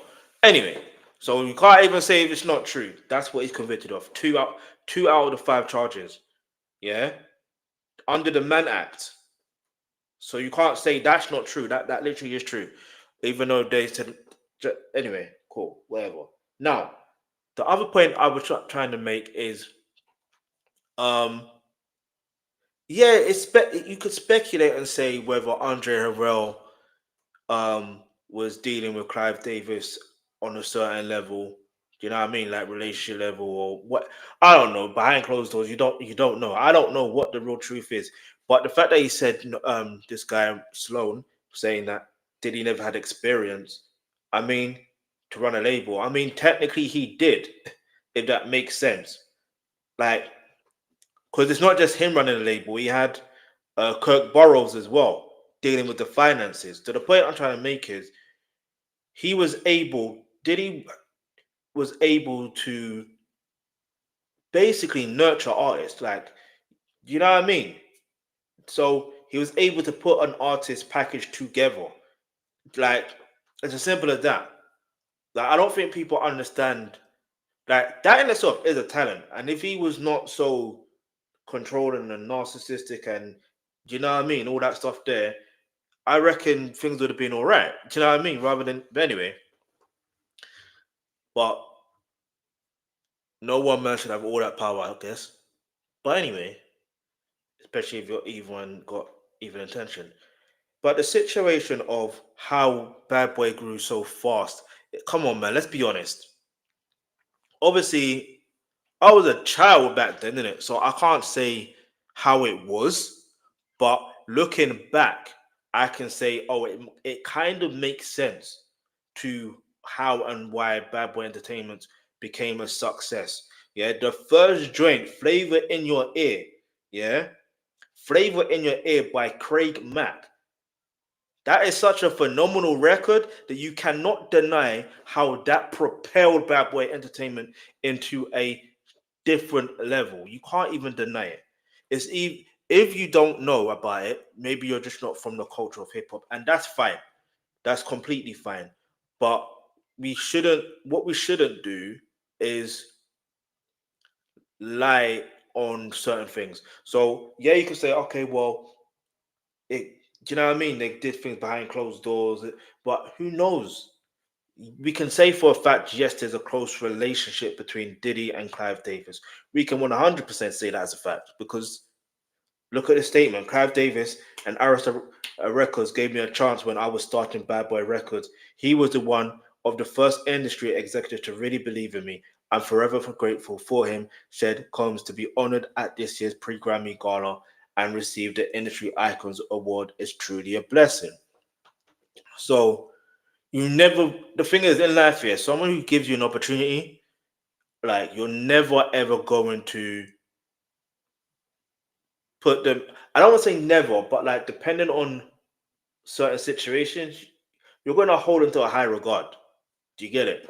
But I'm not excusing it, but I'm just saying, all right, cool. But yeah, there are certain aspects, but you got to remember, Diddy also learned certain behavioral patterns in terms of business from Andre Harrell, but also from Clive Davis. And if they did have a relationship like that, and obviously, like I said, Andre Harrell and Diddy were living together at one point. So, listen, I don't know, man. That is what it is. Like, it really is what it is. It is what it is, man. But it's scary when I think about it, when some people can make assumptions and not really just deal with the fact. You know what I mean? Was one of the first industry executives to really believe in him and Diddy, and he's forever grateful for Clive. Bad Boy Entertainment. I named it Bad Boy because I wanted to go against the grain. Anytime you go against the grain, they consider you like kind of bad. Nothing negative, nothing like hardcore. Just, I didn't want to be regular. So Clive was ultimately impressed by Diddy's vision and decided to fund his project. He immediately took Diddy under his wing, and they became... That recognition, that reasoning for the name Bad Boy doesn't make sense to me. You can leave it on to comment below. That doesn't make sense to me. What makes sense to me is you're being fired, or you've been fired from from being an A&R or being fired for working for Uptown Records from Andre Herrera. You've been fired. Now, as much as you've been fired, you have an artist. They got a song on the demo where it's like give me the loot. I say demo because obviously it's technically a demo at this point. It's like give me the loot, give me the loot. I'm a bad boy. Give me the loot, give me the loot. Like he could have easily called it the Loot Records, but that don't really ring true. Like no, it doesn't have a ring to it. But when you say bad boy, bro. Give me the loot, give me the loot. I'm a bad boy. Give me the loot, give me the loot. I'm a bad. That's what we should call it. Bad Boy Records. Do you know the reason why I'm saying it could be that is just simply based on creativity with people. When you hear something, and even if they don't want, even if they didn't hear it, they didn't come to it together. But I doubt it because Biggie would have his name close. Or maybe he didn't know the information at that time, the knowledge to be able to make sure that he owns a piece of that label as well. But it makes every sense in the world for it to come from that song. I am not sorry to say this. You know what I mean? I am not like his reasoning doesn't make sense. I'm sorry, trying to go against the grain and every time they do something, they call you a bad boy. Really? Okay. Hold on, my bad. The best of friends. And by best friends, I mean there are rumors that in 1994, Clive forced Diddy to do some intimate things to him to be his, mentee. But he got a boss too, and his boss name is Clive Davis. Clive run him. Diddy don't run himself. So, of course, all this talk about, Diddy has led to people talking about Clive. I mean, I genuinely believe that when you have been harmed, abused, you typically or if someone is an abuser, they typically were abused themselves. Like it's a cycle. Like it happens to someone doesn't just they're not born. I don't believe that. I genuinely don't believe that. I don't want to give my reason to why I don't believe that, but I don't believe that. I don't believe that. It just comes down to your upbringing. Simple and plain. It comes down to your upbringing. If your parents or your legal guardians brought you up well, irrespective of whether you were abused or not by someone else, do you know what I mean? You wouldn't go into that situation where you wouldn't harm another person in a similar way or worse. You wouldn't. There's no excuse for it. I don't care. There's no excuse. There's literally no excuse. Let's go. Doing this. It's kind of a learned behavior. It happened to them before. So if Diddy kind of operated in this mentality in this way, you must assume that he learned it from somewhere. But supposedly their relationship was more than just that. They went on to secretly date. Now, rumor has it, allegedly, Diddy got on his knees for Clive Davis in 1994, and that's how Bad Boy Records came about. This report claims that there's a over 500-page book filled with juicy behind-the-scenes stories of some of the best-known artists of our time. In Clive's book, there is over 500 pages filled with juicy behind-the-scenes stories. Some of the best-known artists are included, like how Janis Joplin suggested she perform a sexual act with him to seal their deal. Also, how John Lennon offered him insight to the creative process. And he also addresses false accusations of embezzlement that ended his career at CBS. But there are also some deeply personal revelations. Remember, he comes out as bi in this book. He talks about the end of his 2 marriages, and in the final chapter, he discusses his sexuality.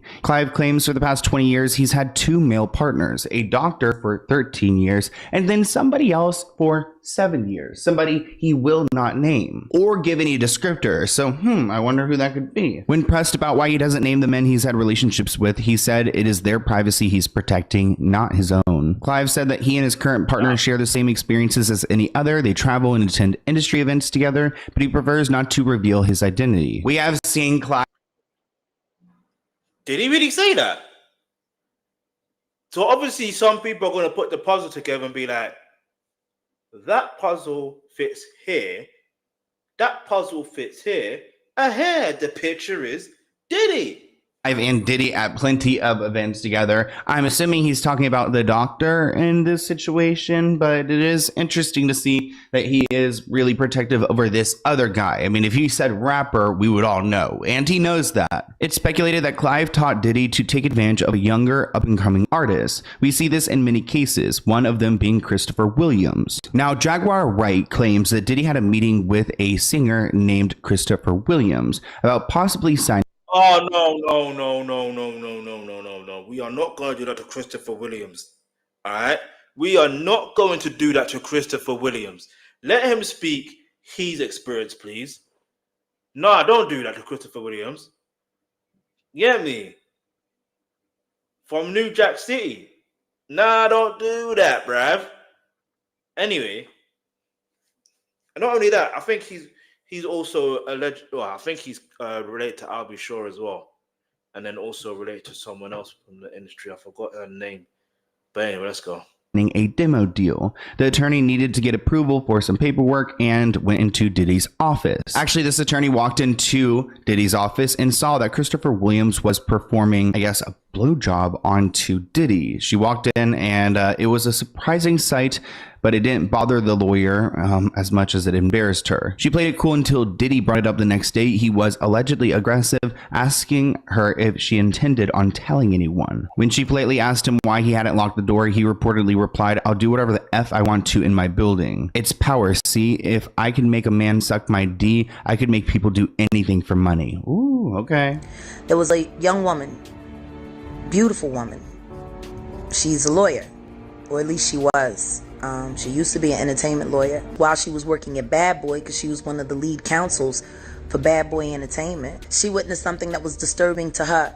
But what was really disturbing to her was the conversation that she had with Diddy after. Christopher Williams, Puff was supposed to be giving him a demo deal, and he gave him a demo deal, and I guess it was supposed to turn into an album deal, which that never happened. But this young woman walked in to get approval on some paperwork. When she walked in, the door wasn't locked, so she didn't think twice about just walking in. And when she walked in, she saw Christopher Williams performing fellatio on Puff. He came into her office and was like, "Yeah, so you came in there, so what? What you gonna do? You wanna say something?" And she was like, "Oh no, she was like, "I just don't understand why you left the door unlocked. If you were in there doing that, why would you leave the door unlocked?"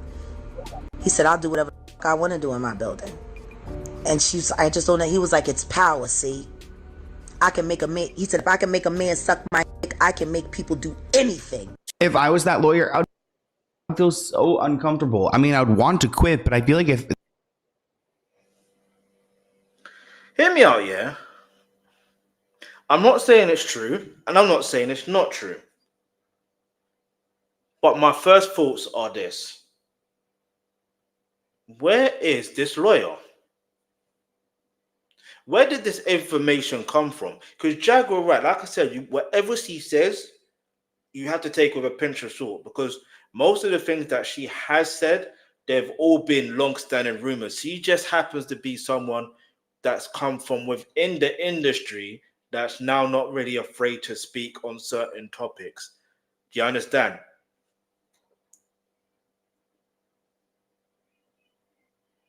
So this is the issue. That's one of the main issues, yeah. Because I feel like if you're gonna speak on anything, speak on what you've seen, like what you've seen with your own two eyes. What did you hear with your own two ears? Yeah. How did you react in that situation? What did you do? What did you not do? Why didn't you do that? Or why did you react that way? Do you understand? Because yes, gossip happens, rumors happen, but we have to deal with pure facts. Now, if it is a fact that in Clive Davis's book that he mentions that he was in a relationship with a guy for 7, like one of them being for 7 years, and they're not going to reveal who they are, and if he kind of alludes that they've been to industry parties together, blah blah blah, then one can, yes, you can speculate and say whether it's Diddy, because you can put the two and two together and be like, all right, cool, it makes sense. But then you got to put it into another perspective and be like, does it really make sense if we don't know the real facts? Because who knows? Maybe in the future, maybe Diddy might say, you know what? Yeah, it's true. You know what I'm saying? Who knows? Like Eminem said, the day MJK puts out a hit is the day when Puff admits to putting out the hit that got Puck pied. You know what I'm saying? So you never know. All right, you never know. But anyway, turn on your post notification, keep it moving. Make sure you like. Also go to the link in the pinned comments. You see a spa package gift situation. Yes, I get a small commission, this, that, and the third. But listen, just purchase it, all right? The purchase is yours. Anyway, let's go. They were to quit, then like Diddy would go after them. Yeah. Oh, by the way, no. Where is this woman? And like I said, can Christopher Williams explain this or not?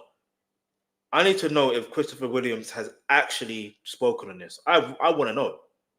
I genuinely want to know. If he has denied it flat out and said, listen, this is not true. People need to stop telling this rumor, blah, blah, blah. Then, you know what I mean? Then, all right, cool. What? We'll leave it at that. But to try to keep his secret a secret. It's also speculated that Clive taught Diddy to take out anyone or any artist if needed. It has been alleged that Clive took out Whitney Houston to make way for Brandy. It's also alleged that he took out Left Eye. Stop that. He took out Whitney Houston for Brandy.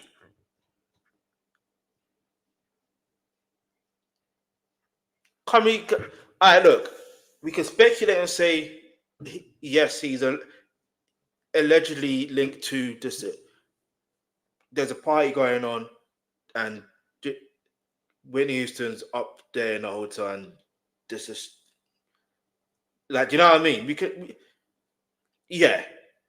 But as far as saying for Brandy, that's mad, because Brandy and Whitney Houston, they're like that. She may have been her fairy godmother in Cinderella, yeah, but that's more or less her godmother in the music industry. Yeah, that's Monica's godmother in the music industry. That's how close they are. Do you understand? And when you think about it, she's actually had a career. I'm not saying her career hasn't been successful afterwards, but like during that time or after that time, but like she's had a successful career like in the 90s. Yeah, she had her own show, her own sitcom that is part of culture. Yeah, well, I say black culture, just say that. But you know what I mean? It's like she's solidified as an actress. She's solidified as a music artist. She's known as the vocal Bible. Yeah, this is prior to 2012, by the way. Prior to 2012. So anyone who wants to say that Whitney Houston was sacrificed because of to make way for Brandy, you've had too much Brandy. You've had too much Brandy. You know what I mean? Yes, too much Brandy, too much vodka, too much tequila. You've had too much. You've had too much. Because I don't know what will make you think something so deplorable and disgusting. Because imagine how she would feel if you're saying that about her, knowing how she feels about Whitney Houston. Like, think, people. Think. Anyway, sorry, that got me a bit irate. I can't even lie, because Brandy's one of my favorite artists. Do you know what I mean? She's like one of my favorite artists. Do you know what I mean? I need to write some more of her songs, to be fair. But anyway, let's keep it moving. Let's go. And Diddy with Kim Porter, Biggie, and allegedly Tupac. So I'm not trying to throw some accusations here, but I mean, I do feel like this industry is cut. Wait, what about? Let's go back, because what's going on? I don't understand why you left the door unlocked. If you were in there doing that, why would you leave the door unlocked? He said, after them to try to keep his secret a secret. It's also speculated that Clive taught Diddy to take out anyone or any artist if needed. It has been alleged that Clive took out Whitney Houston to make way for Brandy. It's also alleged that he took out Left Eye from TLC. This behavior can be seen in Diddy with Kim Porter, Biggie, and allegedly Tupac. So I'm not trying to throw some accusations here, but some things that don't make sense anyway. But we already went through that. Yeah. But anyway. But I mean, I do feel like this industry is cutthroat, literally. Now, I don't know what Clive Davis has to do with Whitney Houston and her death, but they claim the drug dealers were to blame. And she was at the Beverly Hilton when she passed away. It's actually coming up on the anniversary of Whitney Houston's death, which is a very sad time for everyone. But Jaguar Wright goes into detail about how Whitney was controlled by these people and was harmed by them on occasion. I mean, maybe even more than on occasion, like pretty often. Leola Brown, Bobby Brown's sister, has said on several occasions that she was beaten. They saw her body.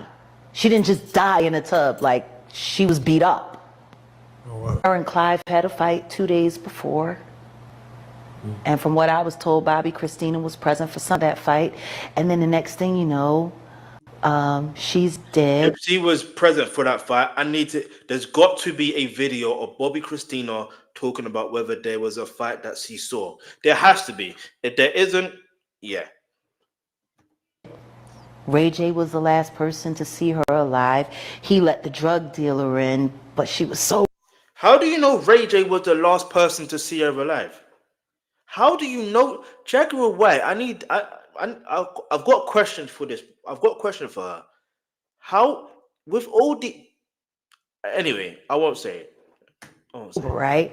But he let the drug dealer in that gave her the shot. And Brandy was the one that found her. But you know, they pledge allegiance to Clive too. It is interesting to hear that Brandy could have a role in this. It makes me want to dive a little bit deeper into what Brandy's involvement is, because 2 days before her death, Whitney crashed an interview and passed Brandy a secret note. It's speculated that Whitney was trying to warn Brandy that she was in danger. And here's a moment where she did pass her that note.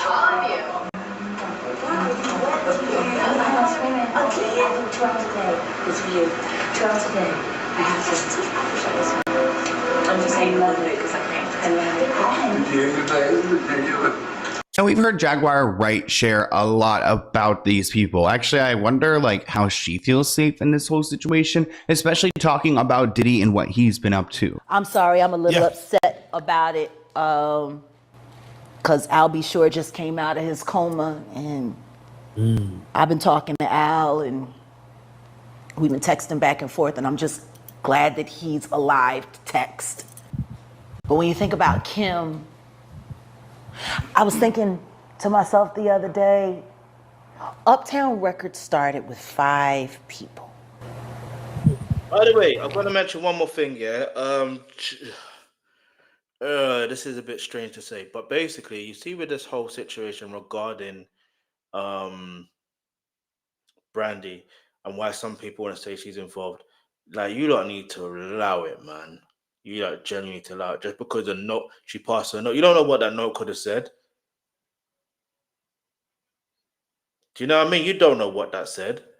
And what, just because she found Whitney Houston doesn't mean, like, I found Whitney Houston's body, doesn't mean that, do you know what I mean?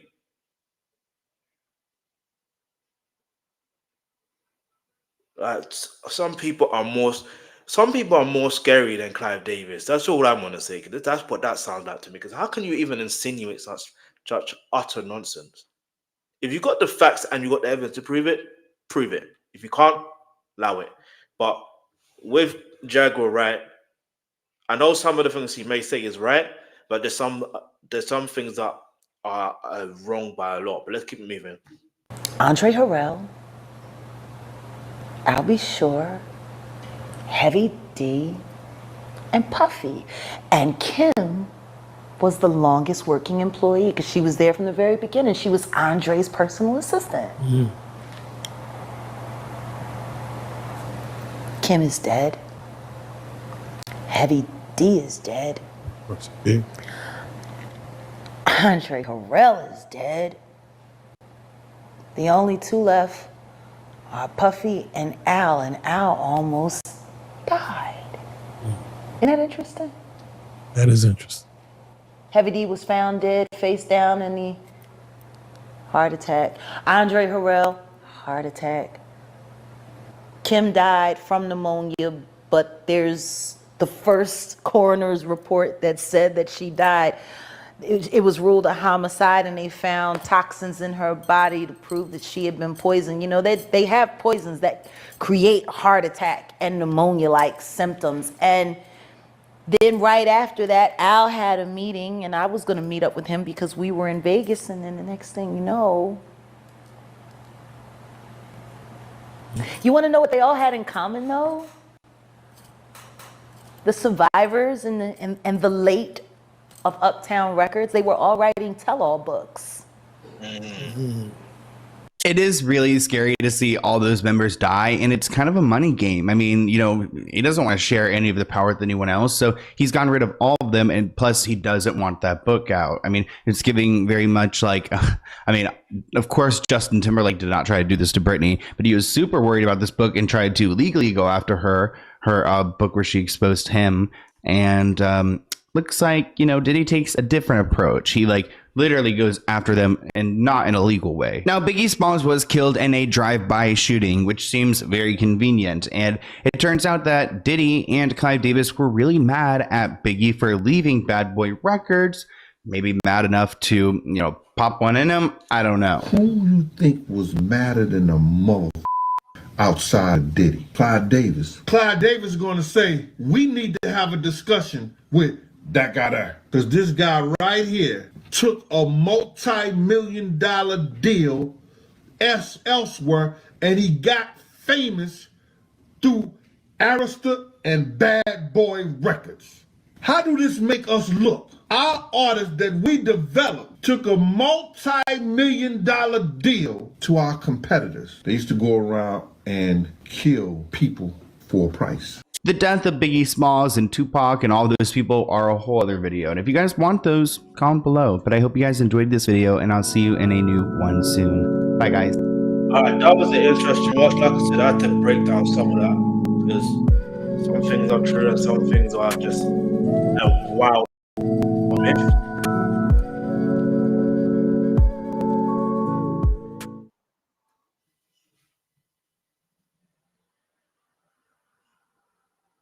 Anyway, let's see what people are saying. Brighton, while witnessed body still in the room, says enough about him. I would love a vid of you doing a deeper dive into Whitney's too much suspicion and stuff and people surrounding her. Let's see what other people are saying, because this was a year ago. So, someone says, why hasn't 50 Cent revealed this man too? Well, eventually, he probably will in part 2. Who knows? Clive illustrated, premeditated, all of that. I knew exactly what he was doing. That damn shame he's still going on these days. Damn shame, Clive. All right, so I'm gonna put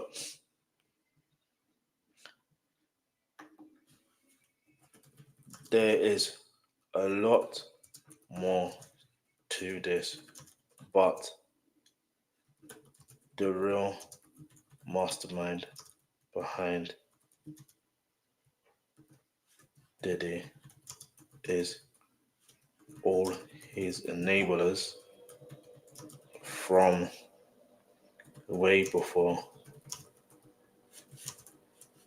he met Clive Davis, and also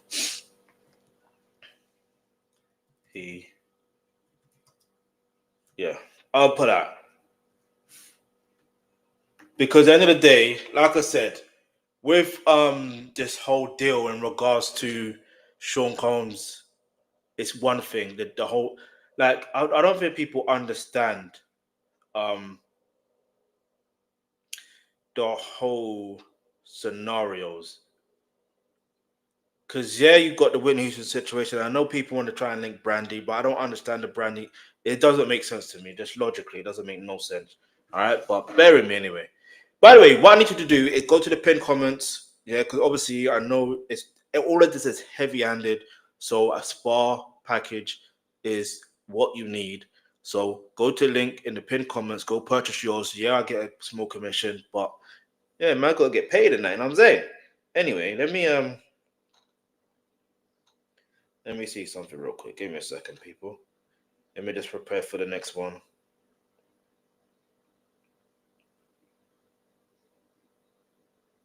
Well,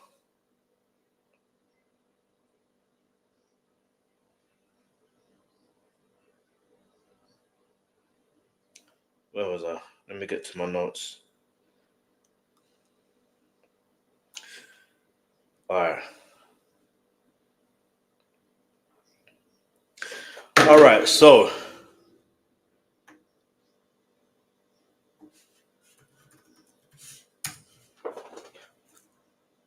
allegedly. I'm gonna put allegedly, all right, people, allegedly. But that's it. So there's part. Oh, this is longer than I expected.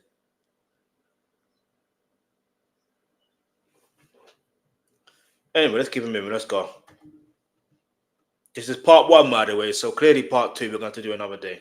If you are not yet a member of the Patreon, link is in the description. Please consider becoming a member, as you will have access to many videos you cannot find here on YouTube.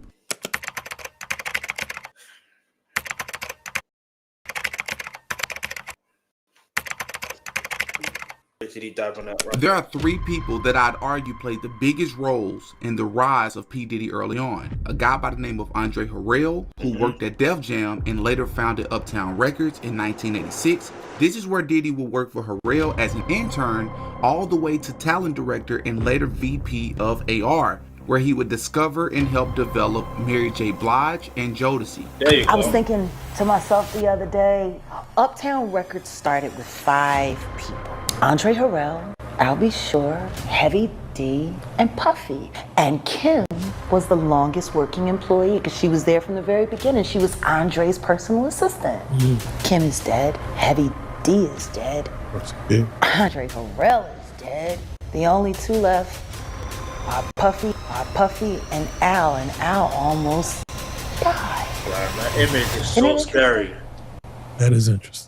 This is also where Diddy would meet the would-be mother of his children, Kim Porter, who would mysteriously pass away many years later after she separated from Diddy. Uptown is also where Diddy would face similar accusations of sexual abuse, acts of violence, such as the 1991 Community College of New York celebrity basketball game that led to several people losing their lives that night. In his memoir, Notorious C.O.P., the former head of the NYPD Rap Intelligence Unit, Derek Parker, a COINTELPRO legacy program that grew directly out of Interagency Corporation and the Boss Unit, shares his first introduction to Diddy. Even before the CCNY disaster, well before he was a tabloid fixture, I became aware of Puffy, Sean Combs. He was hard to miss as he galvanized around early 90s hip-hop clubs and up the ladder of the music industry right from the bottom rung. At the time, Puffy was little known outside music biz circles. He wasn't even a performer yet, but a rising A&R executive at Uptown Records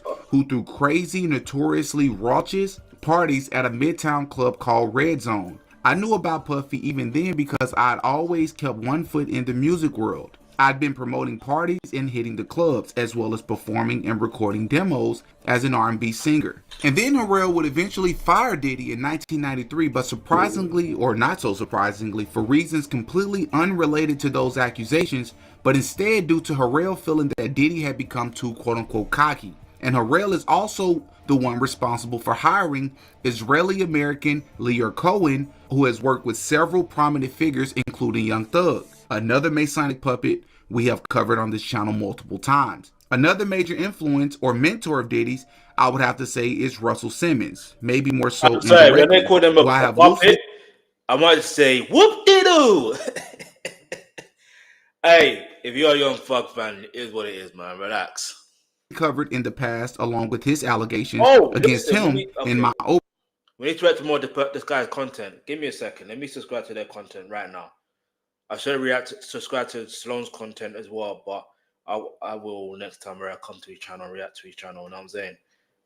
Subscribe. So you can do the same thing to mine as well. Let's go. But I ain't gonna try and pause as much. I'm gonna try and do pause every 10 minutes because this video is quite long. Video. Go and check that out when you get a chance. Simmons is co-founder of Def Jam Records, responsible for hiring Andre Harrell, who, by the way, was loosely tied to organized crime at the previous news station he worked at prior to joining Def Jam. Damn. And within 2 years at Def Jam, Andre Harrell moved up the ranks extremely and unusually fast to become VP and GM, very similar to the quick and suspicious rise of P. Diddy and the music industry as well. But part of the reason Def Jam was so successful at the time was due in part to his 1984 distribution deal with CBS and its subsidiary Columbia Records, run by their Jewish owner Walter Yetnikoff, who will come up later in this video for an extremely interesting and important reason that you don't want to miss. But this Walter guy worked with all the music icons such as Michael Jackson, Paul McCartney, James Taylor. And this is the same one. Wait. This is the same guy who basically called MTV and said, listen, you don't want to play Michael Jackson, play his videos. I bet. We will pull off our rock artists. We will pull off our artists. Yeah. And you don't want us to do that because that is 90% of your audience. That's 90% of the music that's on your channel.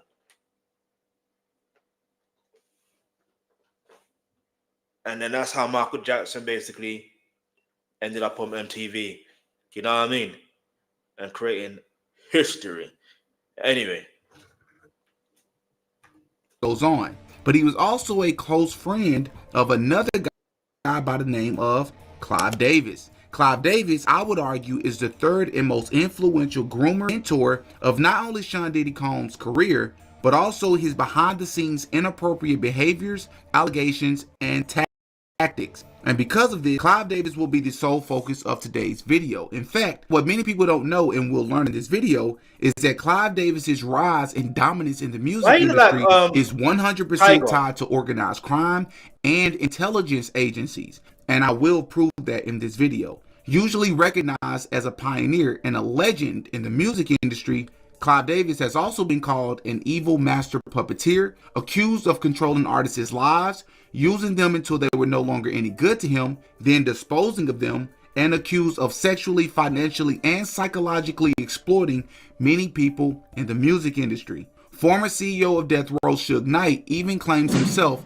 that, quote, Clive Davis, Russell Simmons, and Andre Harrell used alcohol and drugs to compromise Combs' manhood. A man in Clive Davis that waited until his 80s to admit in his memoir, showing the one-eye symbolism on the cover, by the way, that the wildly popular decades-old rumor was true, that he was bisexual. What other rumor did Clive Davis hold back from sharing as true? This video will cover the music industry, Clive Davis, and the individuals that directly inspired Sean Diddy Combs, their connection to criminal enterprises, drugs, the occult, Freemasonry, rituals, blackmail, lies, and even abuse. Welcome back to another episode of Diddy Got a Podcast, and of course, I'm your host, Diddy. This will easily be the most in-depth, controversial, and detailed video covering Clive Davis, his career, his influence on Diddy, and even the people that influenced Clive Davis that will better help us understand why Diddy is and was the way that he's been throughout his career.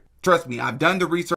I've looked all over the internet. You won't find a video more detailed than this one. All I ask for you to show me that you really appreciate the weeks that it took to conduct the research for this video and to put this video together is to just hit the like button and to hop in the comment section and to give me your thoughts at the end of the video. I would really appreciate it. I always enjoy interacting with you all. And I also want to give a huge shout out to one of the greatest researchers, in my opinion, easily over the past couple of decades, Miss Whitney Webb. More particularly, her incredibly impressive article called One Label Under Blackmail, where she links Clive Davis to P. Diddy, to Jeffrey Epstein, to many politicians, and to many other crime families. An incredible article. I'll try to remember to include that in the description. Now, without further ado, let's get into the video. Oh yeah, Diddy Got a Podcast.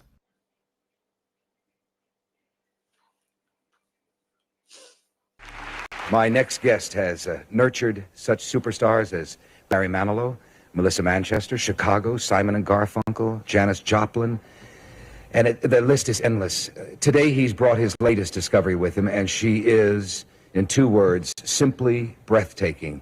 I want you to meet this giant of a man, this giant of a man, this giant of a man, probably the most knowledgeable man the record business has ever known, probably the most knowledgeable man the record business has ever known, the president of Arista, Clive Davis. Clive?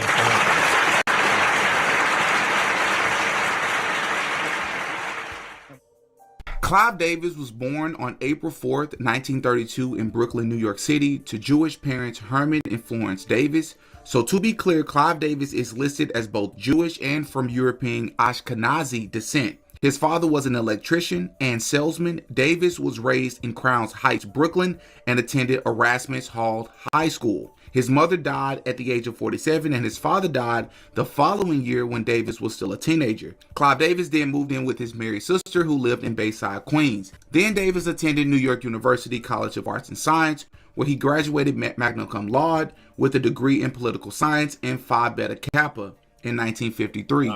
He received a full scholarship to Columbia Law School, where he was a member of the Board of Student Advisors and graduated in 1956. The Phi Beta Kappa Society is the oldest academic honor society in the United States. It was founded in 1776 at the College of William and Mary in Virginia. The Phi Beta Kappa Society had its first meeting on December 5th, 1776 at the College of William and Mary in Williamsburg, Virginia by 5 students with John Heath as its first president. The society established the precedent for naming American college societies after the initial letters of a secret Greek motto.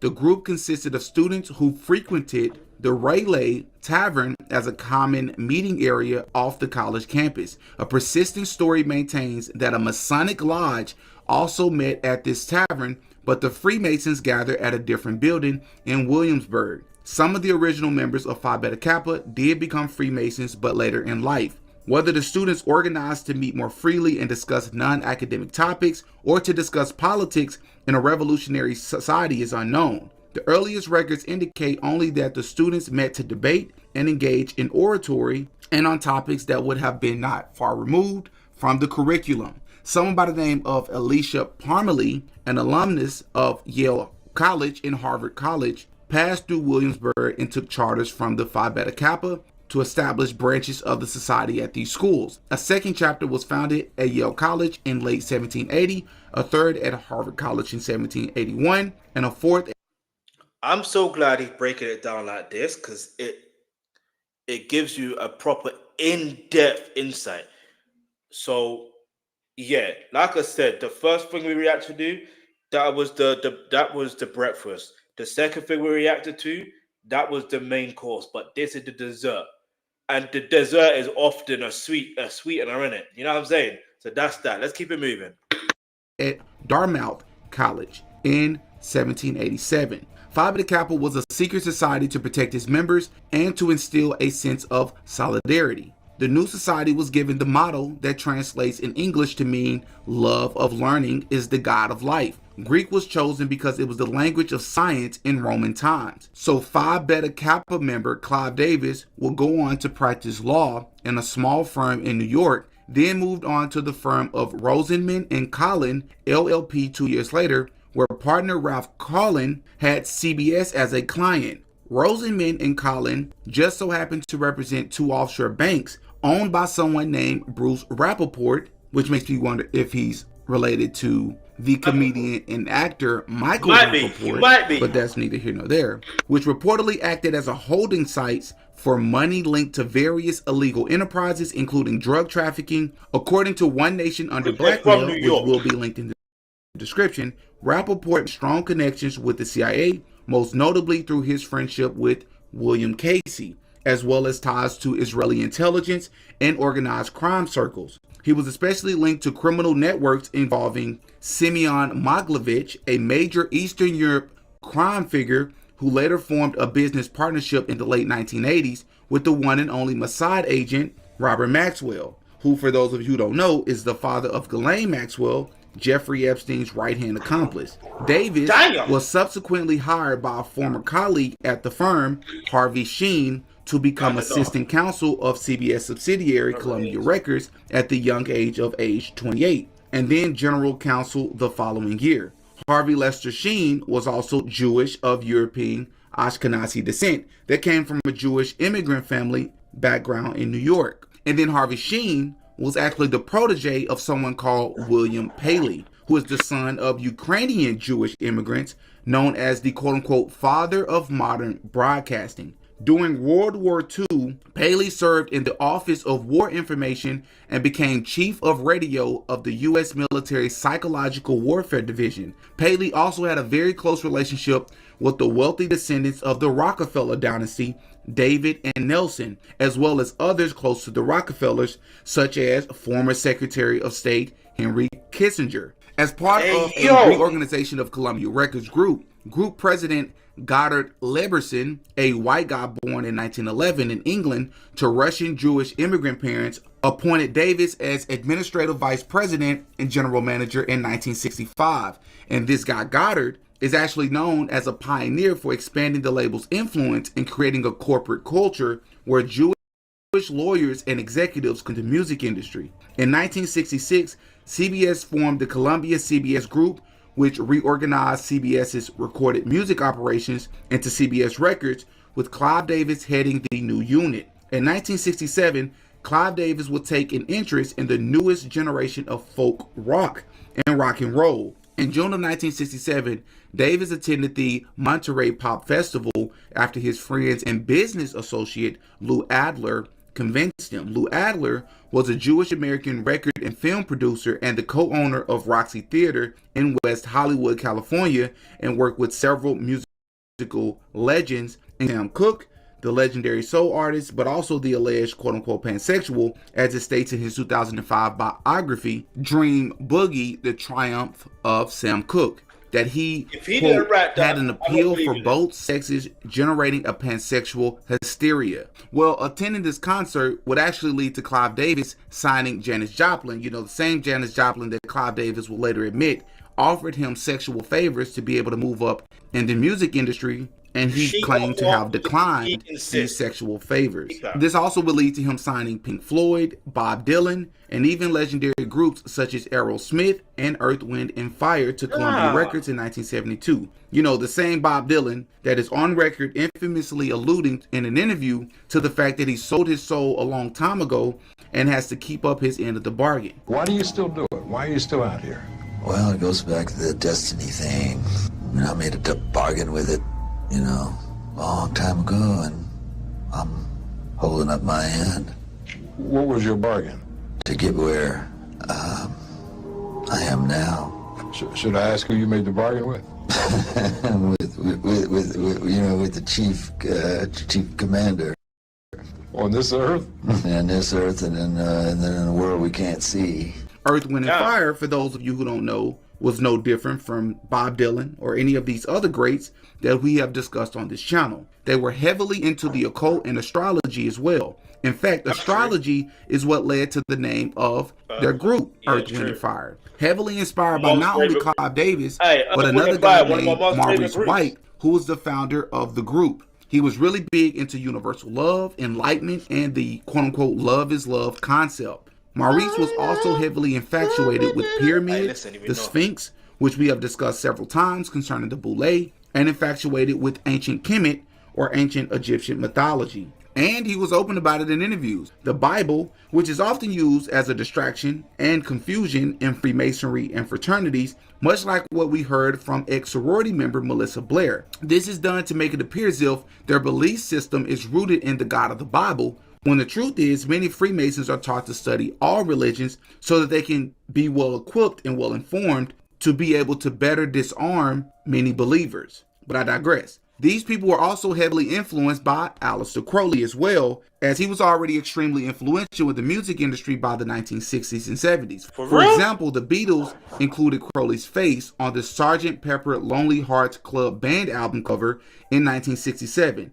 David Bowie referenced Crowley in Quicksand in 1971, stating, "I'm closer to the Golden Dawn," immersed in Crowley's uniform of imagery. Black Sabbath, Iron Maiden, and Ozzy Osbourne also later invoked Crowley's name and imagery directly. Because remember, Crowley's self-made religion, Thelema, was explicitly based on what he described in his Book of the Law as a revelation in 1904 from an Egyptian deity named Awis, Aiwass.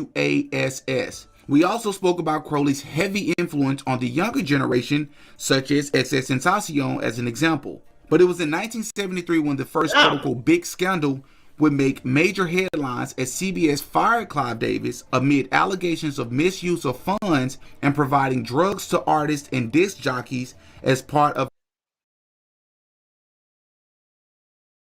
the article was called the Dragola scandal, right? That accused Clive Davis and Columbia of using cocaine and trafficking cocaine in what was considered the biggest scandal of the decade. And what's also interesting is when you usually hear about drug trafficking, you always hear about a Colombian drug lord. Yeah. So you see how that works? Colombia. It's almost like they play on the name Columbia. And if you take a step back and just look at Clive Davis's career, he went to Columbia Law School. He worked for Columbia Records, CBS Records, and the subsidiary, including Columbia Pictures, which we're going to be speaking about here in just a little bit, which is also interesting because when you look at the Columbia Pictures image that's always shown, which is this woman holding up this light, it is very reminiscent of the Statue of Liberty, which is another rabbit hole that we could very easily go down. Well, that's very similar to the start of Columbia Records, because the founder claims that part of the reason he picked the logo for Columbia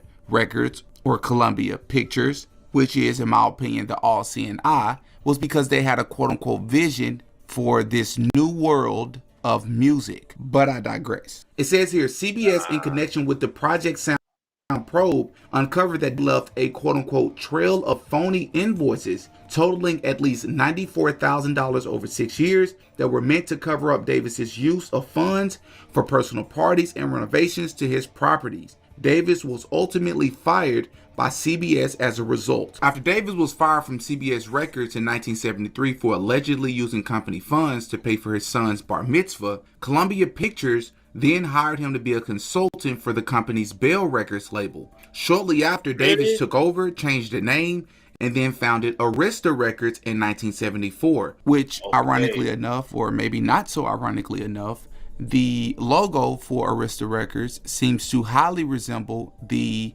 symbol used by pedophiles or boy lovers to identify one another, which is interesting enough because when you think about the name of P. Diddy's record label, Bad Boy Records, then it starts to make more and more sense, but we're getting ahead of ourselves. Bad Boy Entertainment.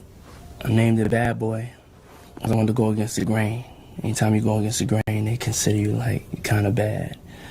There would be after I'm a bad boy. Just, I didn't want to be regular.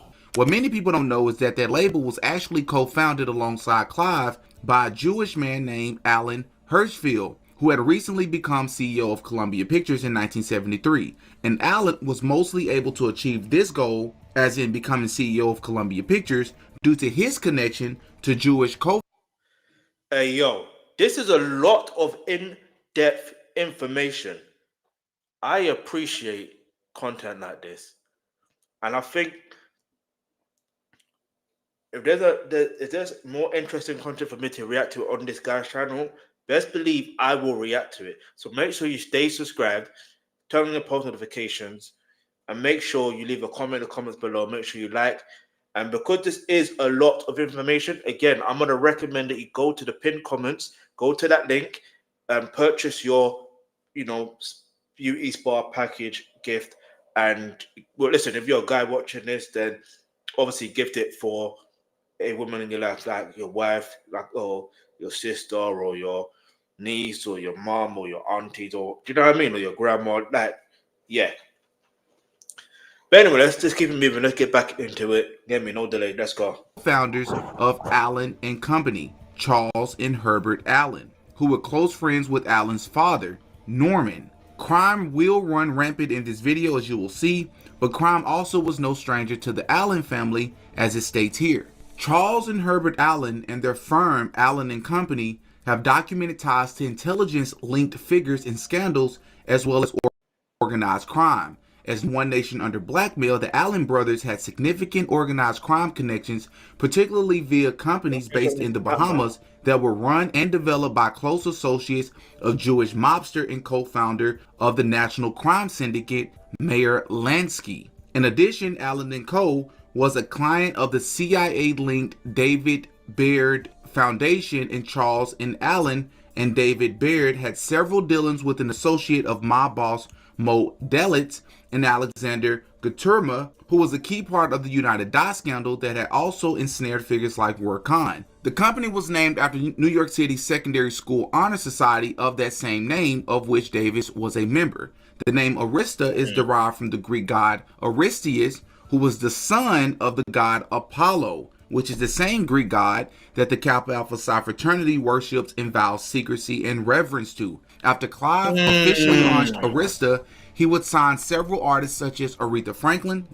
Clive Davis would also sign several others at the record label, such as The Outlaws, Alicia Keys, The Grateful Dead, TLC, and the list goes on. Well, Clive Davis would eventually become the focus of another major investigation as well, which will later become known as Project Sound, as we mentioned earlier. As it states here, allegations began to surface in the press that CBS Records had bribed black radio stations and done business with an organized crime figure. The scandal ultimately led to Clive Davis's decision to make a deal in 1971 with two record producers tied to Motown Records, Kenny Gamble and Leon Huff. Davis had sought out Gamble and Huff due to a desire to quote-unquote conquer the R&B charts.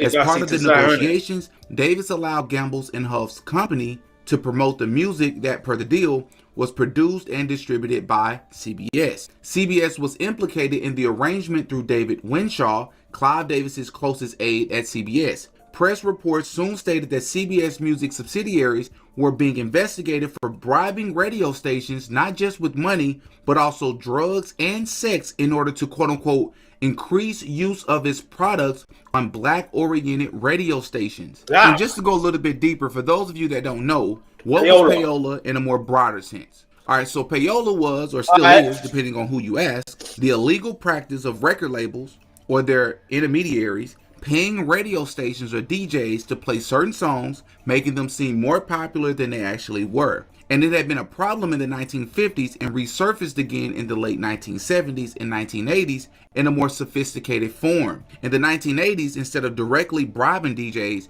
record labels would pay enormous sums to independent music promoters known collectively as the quote-unquote network. These promoters were essentially gatekeepers between record labels and radio stations, and the labels funneled money to them, sometimes millions per year. In exchange, the network made sure that radio programmers would show favoritism and give special airplay to their artists. And so earlier I mentioned the Jewish owner of Columbia Records at the time, someone by the name of Walter Yetnikoff, right?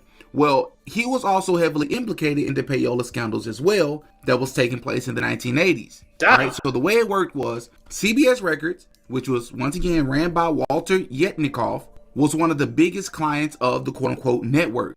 Labels often didn't question how the promoters got the results. They just paid the fees, right? And so what critics will later say, more specifically congressional investigators, argued that the network operated like a mob-style protection racket. If labels didn't pay the quote-unquote indies, their songs might not get played. Paying up ensured radio spins and chart success. So by the mid-1980s, the FBI and the Justice Department began investigating, suspecting ties between the network and organized crime. And so in 1986, the New York Times and other outlets exposed that the quote-unquote independent promotion system had become a shadow industry worth $80 to $100 million annually. CBS Records, along with Warner, RCA, and other majors, were implicated as heavy users of this system. And Walter Yetnikoff took deliberate measures to preserve the payola system that dominated the industry at the time. In 1983, he dismissed his deputy president, Dick Asher, and according to UPI, intervened to halt an inquiry by the Recording Industry Association of America. By 1986, oversight of CBS Records had transitioned to Jewish businessman Lawrence Tisch, appointed by the quote-unquote father of modern broadcasting, William Paley. And so Lawrence Tisch, the Jewish billionaire, head of Lowe's Corporation, whose family is also known for their Jewish philanthropic work and even supporting major institutions like NYU, which is very similar to how Jeffrey Epstein randomly gave money to colleges as well, including a $6.5 million gift, quote-unquote gift, to Harvard University in between 1998 and 2007. Well, Tisch was also a founding member of the Mega Group, organized by Jewish businessman Leslie Wexner and Charles Bronfman. And if the name Leslie Wexner sounds familiar, it's because Leslie Wexner is the guy who had an extremely close and unusual relationship with the infamous predator, Jewish quote-unquote financier, Jeffrey Epstein, a relationship that no one really knows how to fully explain. What we do know is that they met in the mid-80s. Epstein was retained by Wexner as his personal financial manager. He had quote-unquote wide latitude over Wexner's finances, including power of attorney, acquired some of Wexner's properties, managed many of Wexner's affairs, and Wexner even gave Epstein responsibility for certain trust foundation rules, such as serving as trustee of the Wexner Foundation Board. And in addition, Clive Davis's associate, Walter Yetkinov, also titled his memoir, Howling at the Moon. This is because he was infamous for hard partying, heavy drinking, and cocaine use during his time running CBS. The point of me mentioning people's sexuality and mentioning people's habits, even at the very top, such as CEOs and executives, is to show you that this is not just running rampant with artists and producers, that this is a culture that is literally culminated and created by the CEOs and the execs. So this memoir, Howling at the Moon, was supposed to capture, right, this so-called untamed, almost animalistic side of Walter's lifestyle. Also, as many of you would know, if you followed the channel long enough, Aleister Crowley was huge into moon magic, as he believed the moon to be one of the quote-unquote planetary powers of correspondences that were part of a system of magical imagery and functions to help someone discover their quote-unquote true real. Walter Yetnikov titled his book Howling at the Moon because he believed in moon magic as well.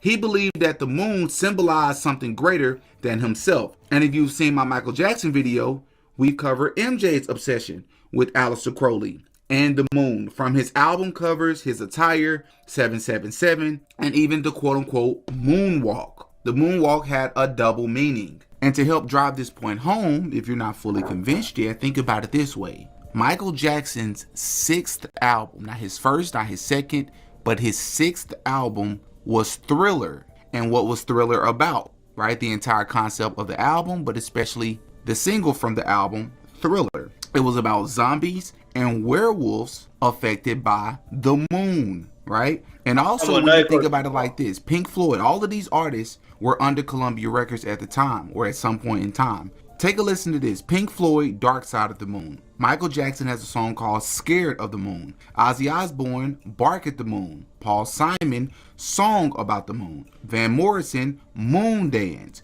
Grateful Dead, Mountains of the Moon. Creedence Clearwater Revival, Bad Moon Rising. Neil Young, Harvest Moon. David Bowie, Moonage Daydream. Iron Maiden, Moon Child. The Rolling Stones, Child of the Moon. They had a really big infatuation with the moon, and especially when you consider the fact that during the Roman Empire, Luna is the moon goddess. And we've spoken about this many times before on the channel, right? So Sol and Luna can represent the extent of Roman rule over the world. And speaking of MJ, I want to remind everybody of something. During MJ's time alive, MJ had a list of people on something that he called his quote-unquote enemy list. And I think it's a very interesting list of people, right? One of them was a guy by the name of Rabbi Shmuley, who ironically enough is the same man that debated Candace Owens and has a business selling sex toys with his own daughter, right? Which is not weird at all, right? Another person on this list is the Jewish psychic Uri Geller. Another person is popular Jewish civil rights attorney Gloria Allred. Another one is Irish American Tom Sneddon, who is a district attorney. Another person is former Tom CEO Sneddon is a cold man. Hey, listen, if you know, you know. Yeah, listen, I appreciate the context of everything that this guy's doing, and I don't want to take away the hard work that he's done. But you see, sometimes when you do research, sometimes you could go into a rabbit hole where you're questioning certain things that you may think, is that's the answer, when it's not that. This is why you always have to go by whatever the person says directly. I'm talking about, for example, Michael Jackson. If he said out of his own mouth, this is what it represents, cool, whatever. Do you know what I mean? Like with his album artwork, it's not like he was one. I'm not saying he wasn't 100% in control, but again, we have to look into that. And we will look into that another day for another topic. But also, I do want to add it's not fair for them to say they got it from the moonwalk has a double meaning. You got this. That's unfair. All right, it's unfair because again, you have to think about where did he get the like he said he learned it from somewhere. Like I want to see if there's a video or an interview out there with Michael Jackson actually explaining the name of the moonwalk. Like how did it come about? Who named it? Like why is it called the moonwalk? Do you understand? And obviously, you see with the album Thriller, this is what I want to say.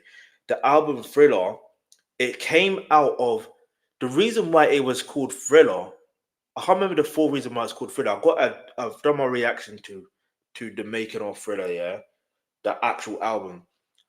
The whole genesis of it is simply because yes, you could argue like his sixth album was Thriller. Yeah, you can argue that all day long if you want to. Yeah, but his fifth album was called Off the Wall. What does that mean? Do you know what I mean? Come on, like think.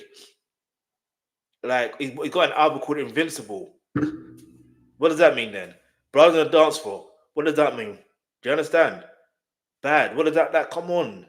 But the point I'm trying to make is I'm not making excuses for Michael Jackson or anything like that. I'm literally just saying that the album came out of inspiration of seeing obviously what he's seeing and be like, okay, maybe this will work, maybe this will work. Because if you lot are doing this, I can do this and 10x it. Do you know what I mean? And not only that, you also got to bear in mind that he was never into the occult like that. You know what I'm saying? At that time, like he had to put that disclaimer there because he was still a Jehovah's Witness. Like he was still a Jehovah's Witness. This is what people don't understand. And he liked the movie American American Werewolf or something like that. He liked that movie. He wanted something similar. That's how basic it is. I swear to you, yeah, sometimes creativity could be so basic, yeah, but then some people want to make it seem like it's more than this. It means this, it means that. Sometimes it's just basic. I'm just taking that from a point of me when I used to create music and stuff like that. It's always the simplicity. Obviously, I'm not a big star like that, but like, you know what I mean? But when I used to do music, I was never a big star or anything like that. But I'm just saying, someone can look at your work and they can see and think it means double meaning. Like, for example, look, this woman here, you don't have to say a picture speaks 1,000 words. Again, you got J-Lo and I don't know who this guy is. Oh, it's Tom Mottola, right? They're both looking happy, right? Right? This one here, who is that? Is that Aaliyah? Kind of look like Aaliyah still. It's like you can argue and be like, oh, she looks disgusted. Like, do you know what I mean? Don't take a picture of me, or do you know what I mean? There's many ways to explain it because she could be looking at the person and be like, she's either disgusted at the person, or you just literally caught her in a moment where it's like she was wanted to make sure that she didn't want to be caught. I don't know. There's many ways you can tell it. Do you get what I'm trying to say? But let's keep it moving. Sony Entertainment, Jewish man Tommy Mottola, and then you have Latino American Janet Arvizo, who was the mother of one of Jackson's accusers. I just thought that was very interesting. And in 1983, while in a small New York club called Sweetwater's, Clive Davis would hear a backup artist singing with her mother that would blow him away. He was instantly inspired to sign her. This person turned out to go by the name of Whitney Houston. This would then lead to him signing her, shaping her image, and connecting her with top producers in the industry. Then he introduced Whitney to the mainstream world by bringing her to the Merv Griffin national television show on June 23, 1983, as she sang beautifully over a white and black checkerboard flooring in between two twin pillars. Just 2 years later, in 1985, her debut album would drop, self-entitled Whitney Houston, and she would follow up with an album titled Whitney in 1987, which made her a global superstar. Clive and Whitney would go on to produce 11 #1 albums in a row between 1985 and 1998. During that legendary run, Whitney Houston would meet and marry Bobby Brown, who I believe was under the programming, by the way, in 1992. And this is really when the drug use Under heavily increased. Don't do that. Don't do that. Don't. Reportedly, cocaine and marijuana being the drugs of choice. This just so happened to be the same year she starred in her big film, The Bodyguard, with the hit song I Will Always Love You, which is a film many people don't know Clive Davis also helped produce. So the rumors of him controlling every facet of his artist's image and career seem more and more credible the more to these artists' careers. Which is a rumor, by the way, Clive actually addressed once, being quoted stating, "I wouldn't use the word control. If the artist writes, you wait until the album is delivered," someone like Alicia Keys. But when an artist does not write, an Aretha Franklin, a Whitney Houston, or a Dionne Warwick, they ask me to produce their album, to be the one going to all the writers and publishers, sifting through all the material for them. So there you're collaborating in a more live manner. So I don't know why you're using the word quote-unquote control. However, by 1997, Whitney's career and life really began to decelerate at a rapid pace. She began missing quite a few shows, canceling tours, and her behavior became more and more erratic. By 2003, her problems became public as she began missing interviews and having erratic moments on camera. Reports claimed that Clive Davis was offering to help Whitney, trying to get her to go to rehab, pay for treatments, and encourage her. But many people argue that he only did this because he needed to use and exploit her to make more money. Things would only get worse by 2008 when Whitney Houston was signed to Clive Davis once again at J Records to produce her album I Look to You, which also went #1. But she was very heavily using drugs and even openly spoke about it in an Oprah interview. Your marijuana, you lace it, you roll it up, and you smoke it, and your weed. It's just another form. It's like almost like heroin, cocaine, speed rolling, but you level it off with the marijuana. Okay. So your drug of choice was weed combined with cocaine. Rock cocaine. With rock cocaine. Yes. And despite Clive Davis knowing this, he still sent her on an international tour where she would perform some of her worst and most embarrassing performances, one of which in front of the president of Kazakhstan. Former music industry singer Jaguar Wright even shares the details as well. He was the one trying to bring her back, though, at the time of prior to her death, right? He needed her back. Oh, yeah. He needed her back. But he needed her back and under his control. You want to know what Clive Davis did for Whitney Houston while he was busy trying to bring her back? See, people forget, before she came to the United States, he sent her on an international tour. And she went out on tour and she was still getting high at the time. You know, let's see. What happens if I put in Whitney Houston, Kazakhstan? That's where she went? She was out in Kazakhstan?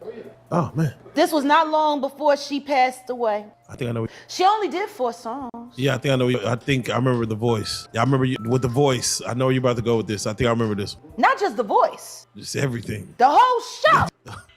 Oh, ouch. Straight to commercial. Yeah, I see that. It's definitely It'll make you cry if you really love music and if you really love Whitney Houston. It is even said that Clive Davis and Whitney Houston had a nasty fight just 2 days prior to her untimely demise. But let's talk about her untimely demise. Because on that day, February 11, 2012, or another way to think about that date is 02/12/2012, Whitney Houston would allegedly pass away due to drowning in extremely hot bath water, might I add, with heart disease and cocaine use deemed as contributing factors, according to the coroner office's autopsy report. Hi, how you doing? This is security from Beverly Hilton. Hi, what's going on? I need the paramedics. Apparently, I got a 46-year-old female found in the bathrooms. That's all I've got right now, but they're requesting paramedics. Oh, okay. Female found in the bathroom. What room is she in? I'm not sure. She fell or she was in the bathroom with the water. 434? I'm sorry. That's room 434? Yes. Okay. And it's not east, west, or anything else? It's room 434? Yeah. Okay. And you don't know if she's conscious of breathing at all? Apparently she wasn't breathing, and she's 46-year-old. She was not breathing? Yes. Okay, but she is breathing now? I don't know.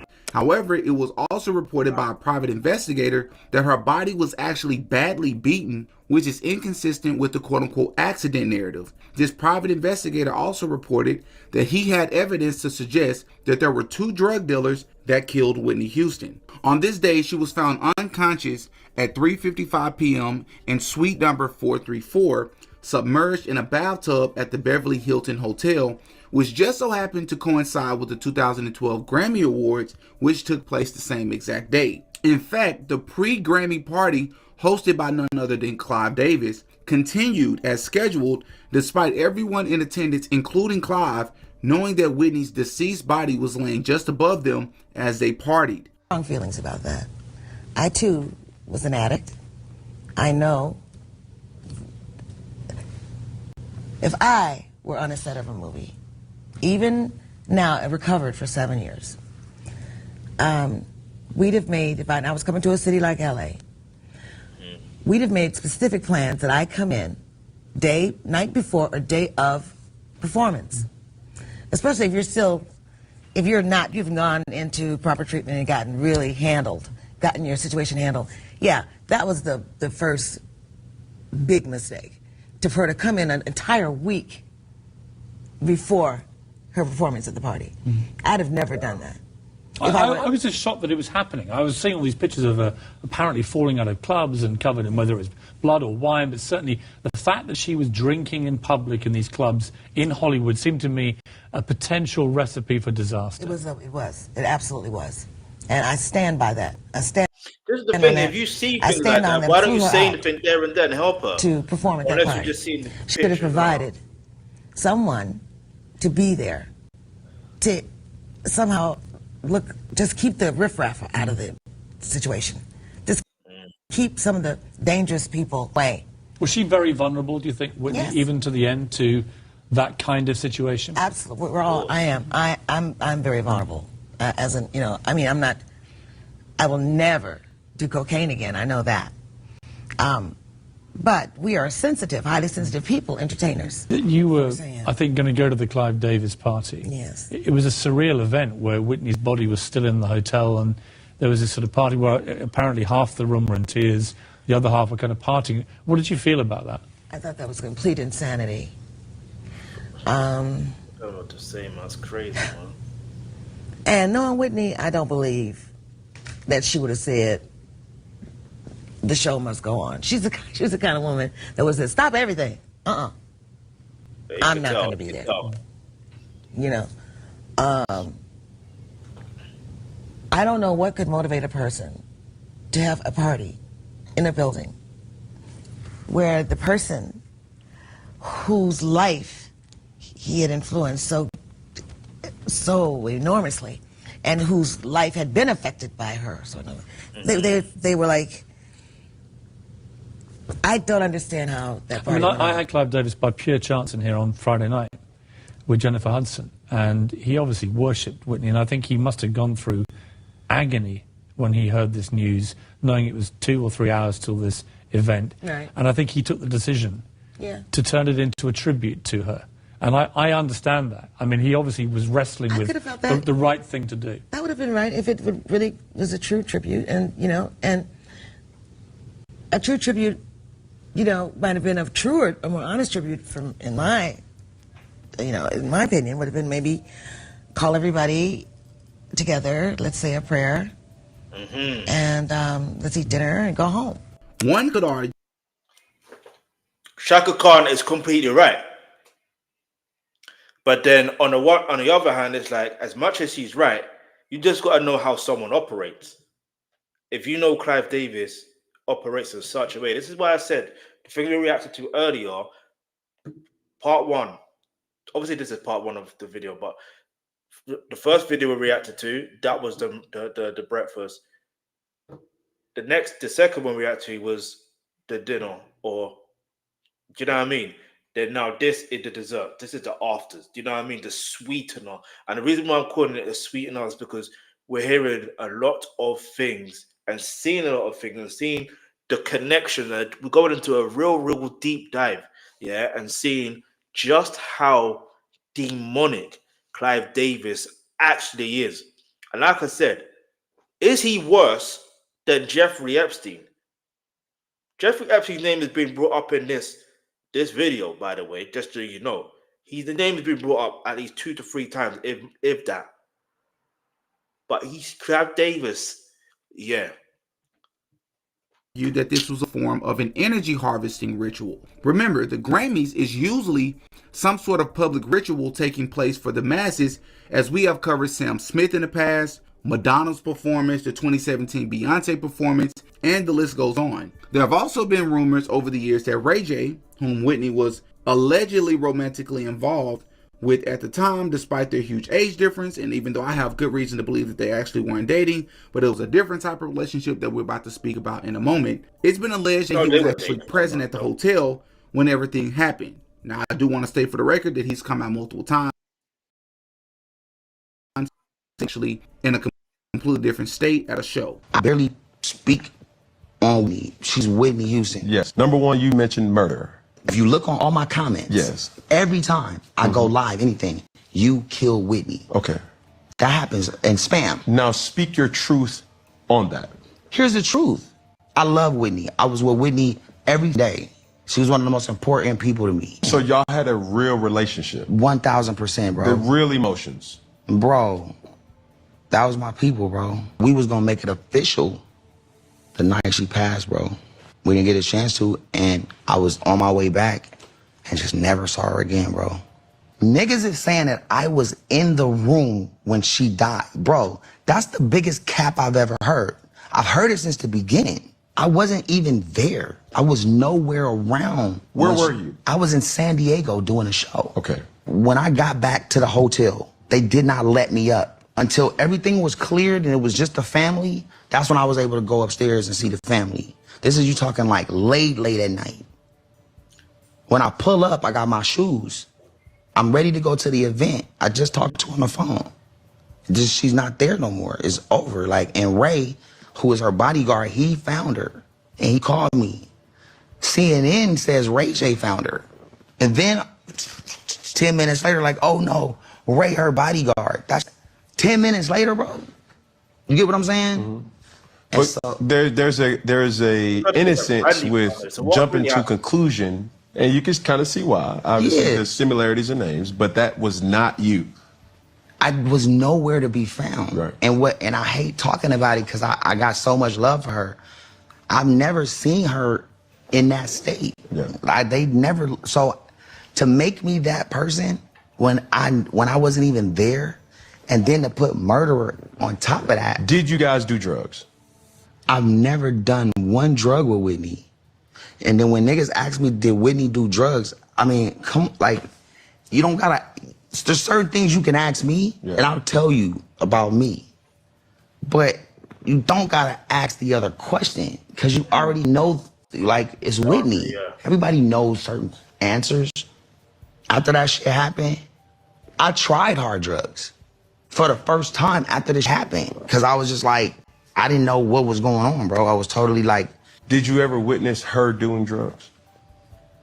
Whitney? Yes. I don't want to talk about that because then it's like, put it like this. I'm way younger, bro. Mm-hmm. She's in control, bro. She's Whitney. She's a boss. First. And so... True.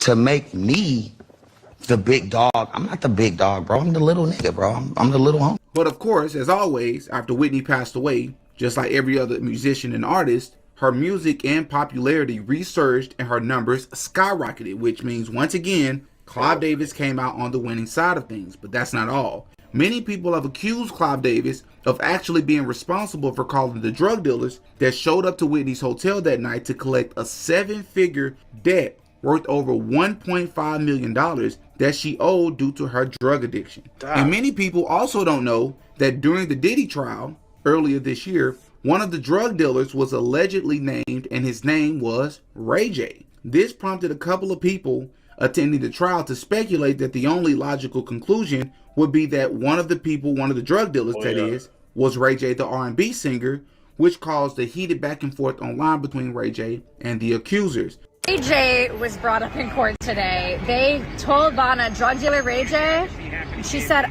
I don't know if that's his name. It sounds like that singer, but I don't think it's him. Yeah, when I heard that, as a matter of fact, I think everybody gasped when we gasped. Because we still want justice for Whitney Houston.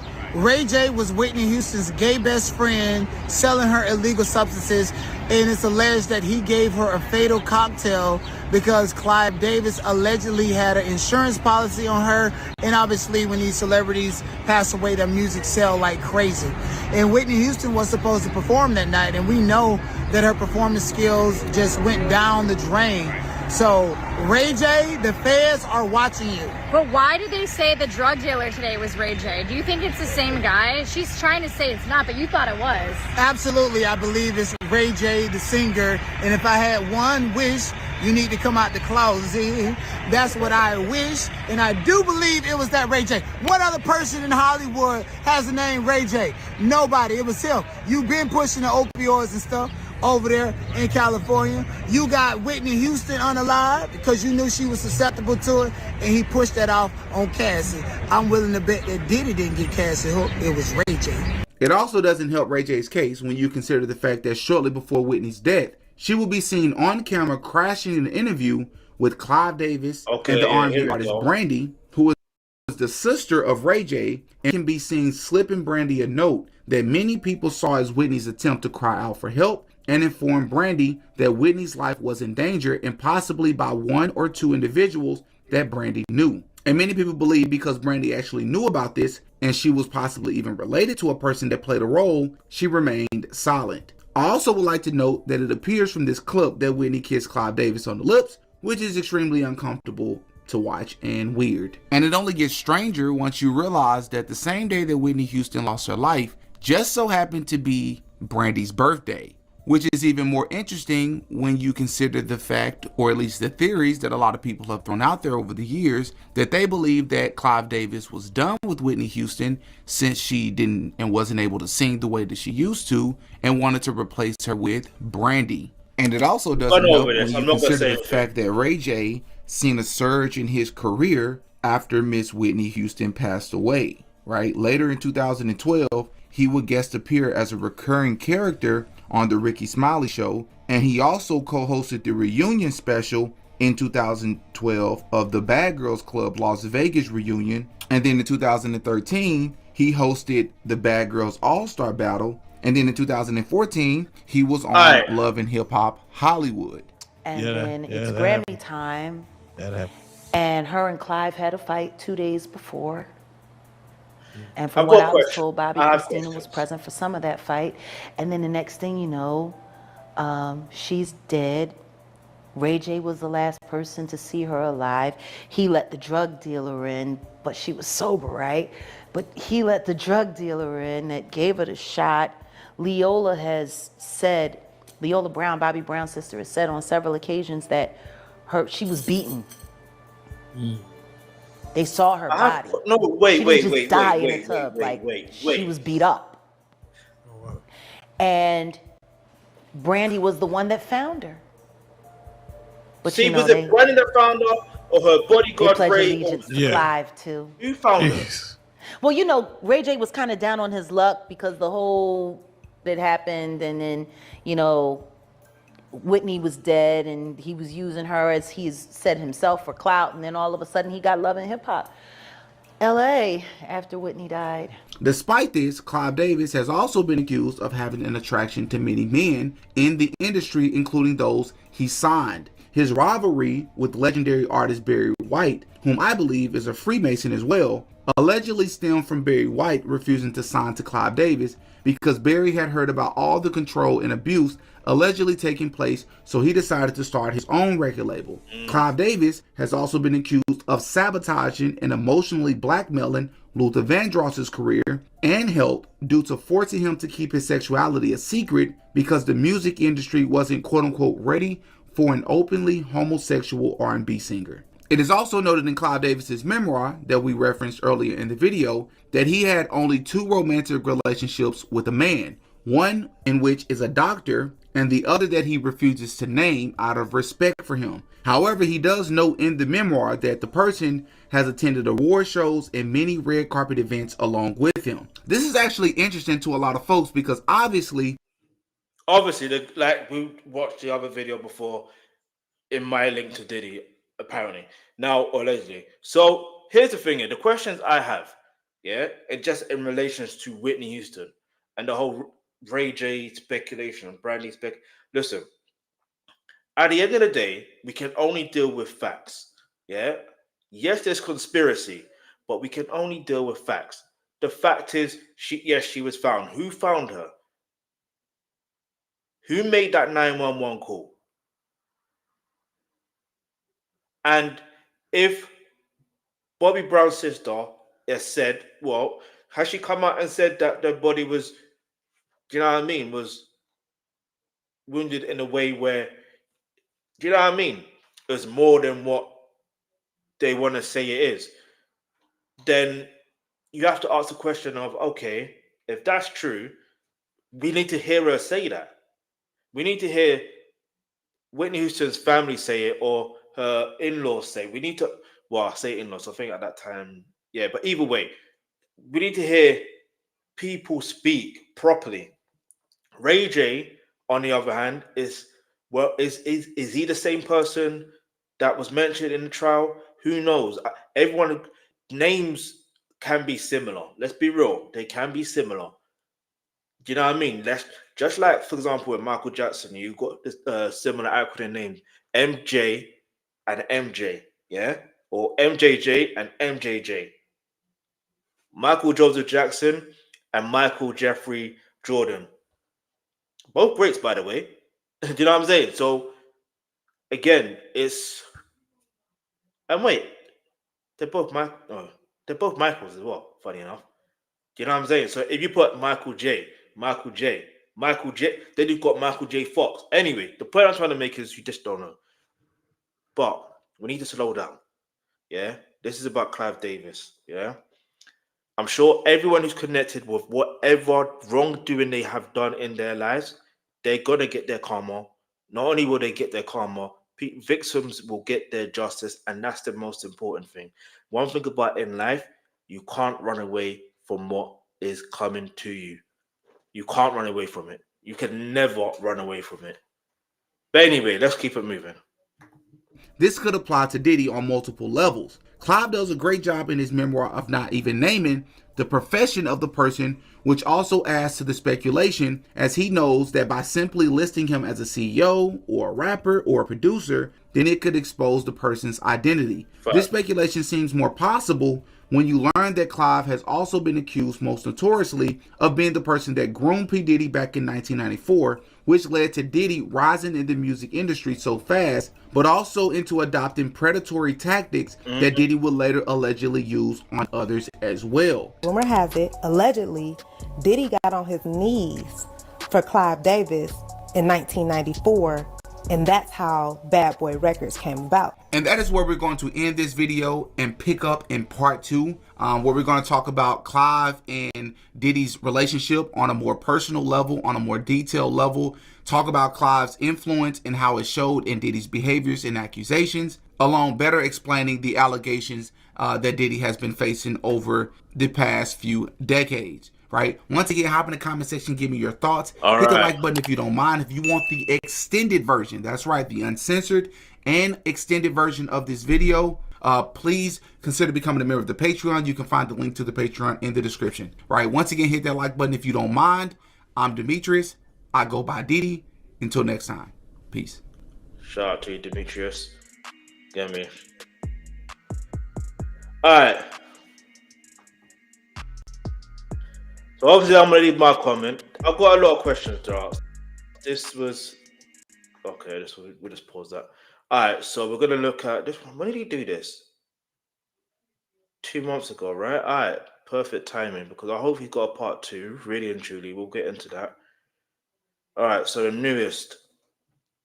Someone put, you're on the whole level, okay. That's pinned comments. This is top tier masterpiece. I believe CD is involved in Whitney Houston's ending. Diddy, your video. Who's CD? Oh, CD Clive Davis. Yeah, I agree with that. What's dark about this astrology? Are you a fanatic? About time. Alright, so look, I'm gonna say this. This deep dive, yeah. have to watch and react to part 2 because I was not aware of Clive Davis beginnings because now everything is starting to make sense. However, the Michael Jackson stuff, yeah, that album, Thriller. Anyway, let's not do that. Let's just keep on this. Get me? Let's leave it on that. Keep it short and simple. But anyway, let me know what your thoughts are in the comments below, because this was a very, very interesting piece of information. And you know one thing about life, yeah? I'm telling you this from now. Like, I'm gonna strongly recommend, yeah, that you, if possible, please try and believe in God. Like, you know what I mean? It's making me realize that, yeah, you have to have faith in God, faith in the Most High. You know what I mean? Because you don't know what people go through. You don't know what. Do you know what I mean? And yeah, you may like their music or like what they do or like what they say, but the reality is, spiritual. Have your spiritual relationship with God, your one-on-one with God. You know what I mean? Like, that's the best I could give advice on that, because it's too much. It's too much. It's too much. Because everyone can, like, one thing I've learned about this entertainment industry as a whole, I'm learning once again about the conspiracy theories, right? I'm learning about the conspiracy theories, but not only am I learning about the conspiracy theories again, I'm like, right, hang on, let's deal with facts. Let's deal with facts now, instead of just jumping over and thinking, oh, no, let's deal with facts. The sooner we deal with facts, we can realize how to solve whatever problem is there. Do you understand? That's the main thing. If there's a problem, which clearly there is, we got to find out what is the root cause. This is why I'm so glad that this guy put it in his content in regards to the start of the record label CBS and Columbia and Arista and all that stuff there. Like, it was very detailed, yeah, and how it ties in with his uni days. Do you get it? It ties in with all of that. And then realizing he's also you know what I'm saying? And that connection there. And then you realize the broadcasting system in regards to radio and stuff like that. Do you know what I mean? It wasn't for the intention of music. That was never the first intention. Do you know what I mean? That I learned of years ago. And not even on some conspiracy thing. I learned that years ago. But anyway, and TV is the same. The TV is the same way, by the way, in regards to that radio thing. But anyway, let me not waffle. Let's just continue. Make sure you hit the subscribe button, turn on your post notifications. Got more content coming that is on the way. Yeah, we are definitely doing a part 2 another day. So make sure you stay tuned. Anyway, so listen, thanks for watching.